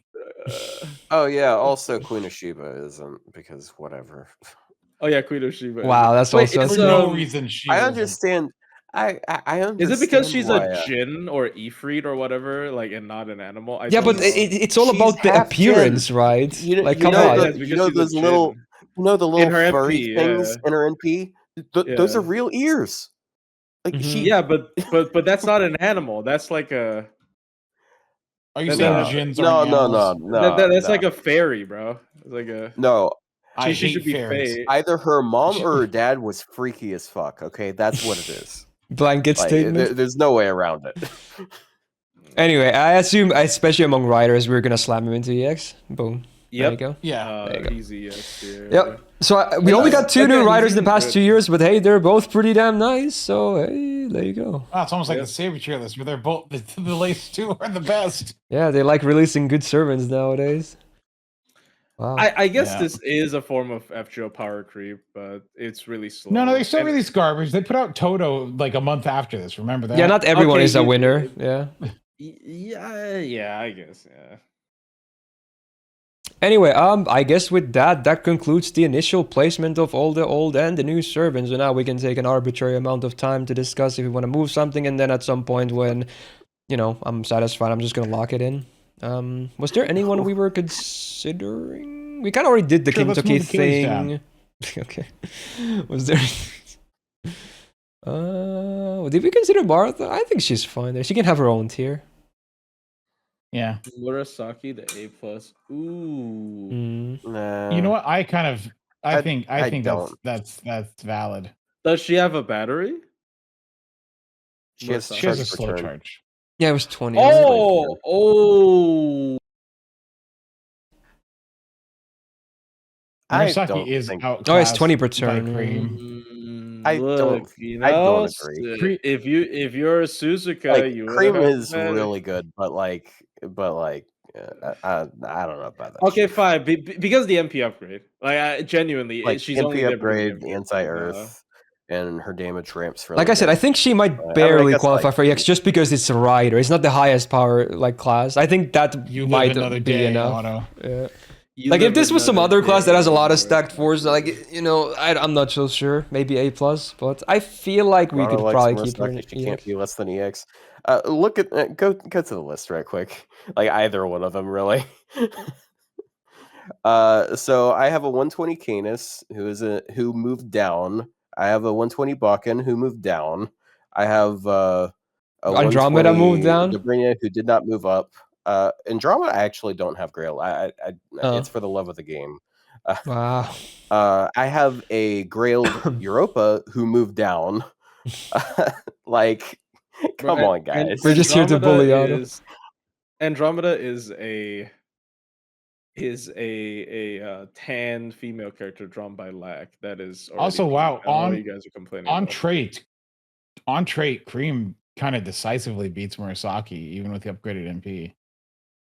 Both are MP5. Are you looking at raw MP damage because it's single target? Yes, because there's not a Oh it's yeah, a well yeah, single because you're target. looking at NP5 damage. Like that's That gonna, Yeah. that's gonna. Well, at MP1 they're about the same. Traded. It's well, okay, I guess 7. Yeah. But arts. Yeah. True, she is Yeah. Buster. Some people are saying that's that maybe true. Drake should be an A+ Anyway, as well. look, but I can't Drake. bully Otto anymore. So Can I look at instead, SSR Drake A+? let's move Achilles down. Okay, Drake A. let me think about Drake A+. But Drake is not a no. He's not on like par with because the we one that moved moved those two down from EX, and Odysseus got his Giga upgraded. I don't think she's on the same tier as those three. Okay, how She's about Constantine? not far, but not enough to be in the same tier. But okay, but like Constantine is, I will say, decisively hard to use than Reines. Than Reines. I mean, I wouldn't mind if we want to move Constantine to A+. I think that's okay. I don't think I would have to argue about that. I don't know. It's difficult because like he is a challenge quest specific unit. And also, personally, I have not used him in a Minturn in a while because of other. Well, you haven't Minturn in a while. No, I did Minturns on every recent CQ. What do you mean? Yes, that's like once a month. Well, I mean, yeah, a while, but like also I do Big Kiara every time a new. What are you talking about? I do Big Kiara every time a new servant comes out, and like for example, But, like, for that because like you. Why? No. It's actually quite. A lot of the time you go with cards anyways. It's actually quite perfect because he can actually die, even if I don't use like he can still die because of the buff removal. Anyways, I don't know. I think I could move him to A+. Okay, no, but seems like both Otto and Rio disagree though. I just brought up what chat said. I'm kind of neutral on it, honestly. I almost want to do it. I'm kind of vibing the A+. How about you, Rio? I don't care. Okay, I'm moving him to A+. No. Damn. I mean, all of the A+s are really solid though when you think about it. So Yeah. Because I don't want to give people the impression that he's a must roll, but I guess I'm not saying Ozzy's a must roll. I mean, EX doesn't mean must roll necessarily, but yeah. Sure. Honestly, I don't think any of the EXs are a must roll, even if they're all good, really good. I will actually say though, like if you could pick one servant from EX, you would say Noah. Probably Reines, but like no, I would say Reines too. Yeah. Yeah, I might pick Noah over Constantine depending on your account. Would I? Yeah, honestly, maybe. Probably. I would never pick Ozzy. That's for sure. Yeah. No, like he's good, but I mean, like if I don't have a single target rider worth a damn, like he is going to completely stomp all of the alternatives. Oh no, I'll just take an alter ego instead. It's because you can buy it. Here's the problem. Here's the problem with riders and assassins and casters is I'm just going to take alter egos. I think single target alter egos are better than most of the single target. You mean Meld? No, okay, literally wrong. Yes. Who the fuck other than Meld beats Kama? Are we kidding? Are you kidding me? But like, are you kidding me? Obviously, aren't you gonna? About Bunyan. Are you kidding me, I mean, kids? Bunyan's also super good. A Bunyan Actually, post is shockingly. nice. I mean, Yeah. it's just, she's just, dude. It's still so funny. I saw that tweet when Bunyan got the MP upgrade. There's that one Twitter account where he's like obsessed with hyper speed farming. When Bunyan got her MP buff, he tweeted, "FGO is solved. The game is finished. The best unit has already. You cannot give Well, it." as someone who has a 120 I'm Bunyan, just saying, I'm pretty happy with it too. Yeah. It's so funny. Pretender hasn't had that one unit that just feels to like invalidate like some of the other ones. Solomon. Like alter egos, because like Solomon. No, Solomon does. No, Solomon He does. kind of does. He's got a He point. does. He has a point. Yeah, honestly. He has a point. Solomon, bro, he's fucking promised. My point still stands. I'm gonna take Melt over any of these other single target riders here for the most part. Oh yeah, wait. What did And I'll Phantasmoon take though? Tawser drop over the AOE ones. Wait, what about Phantasmoon? Yeah, Phantasmoon. Yeah, that's also really giga. Yeah.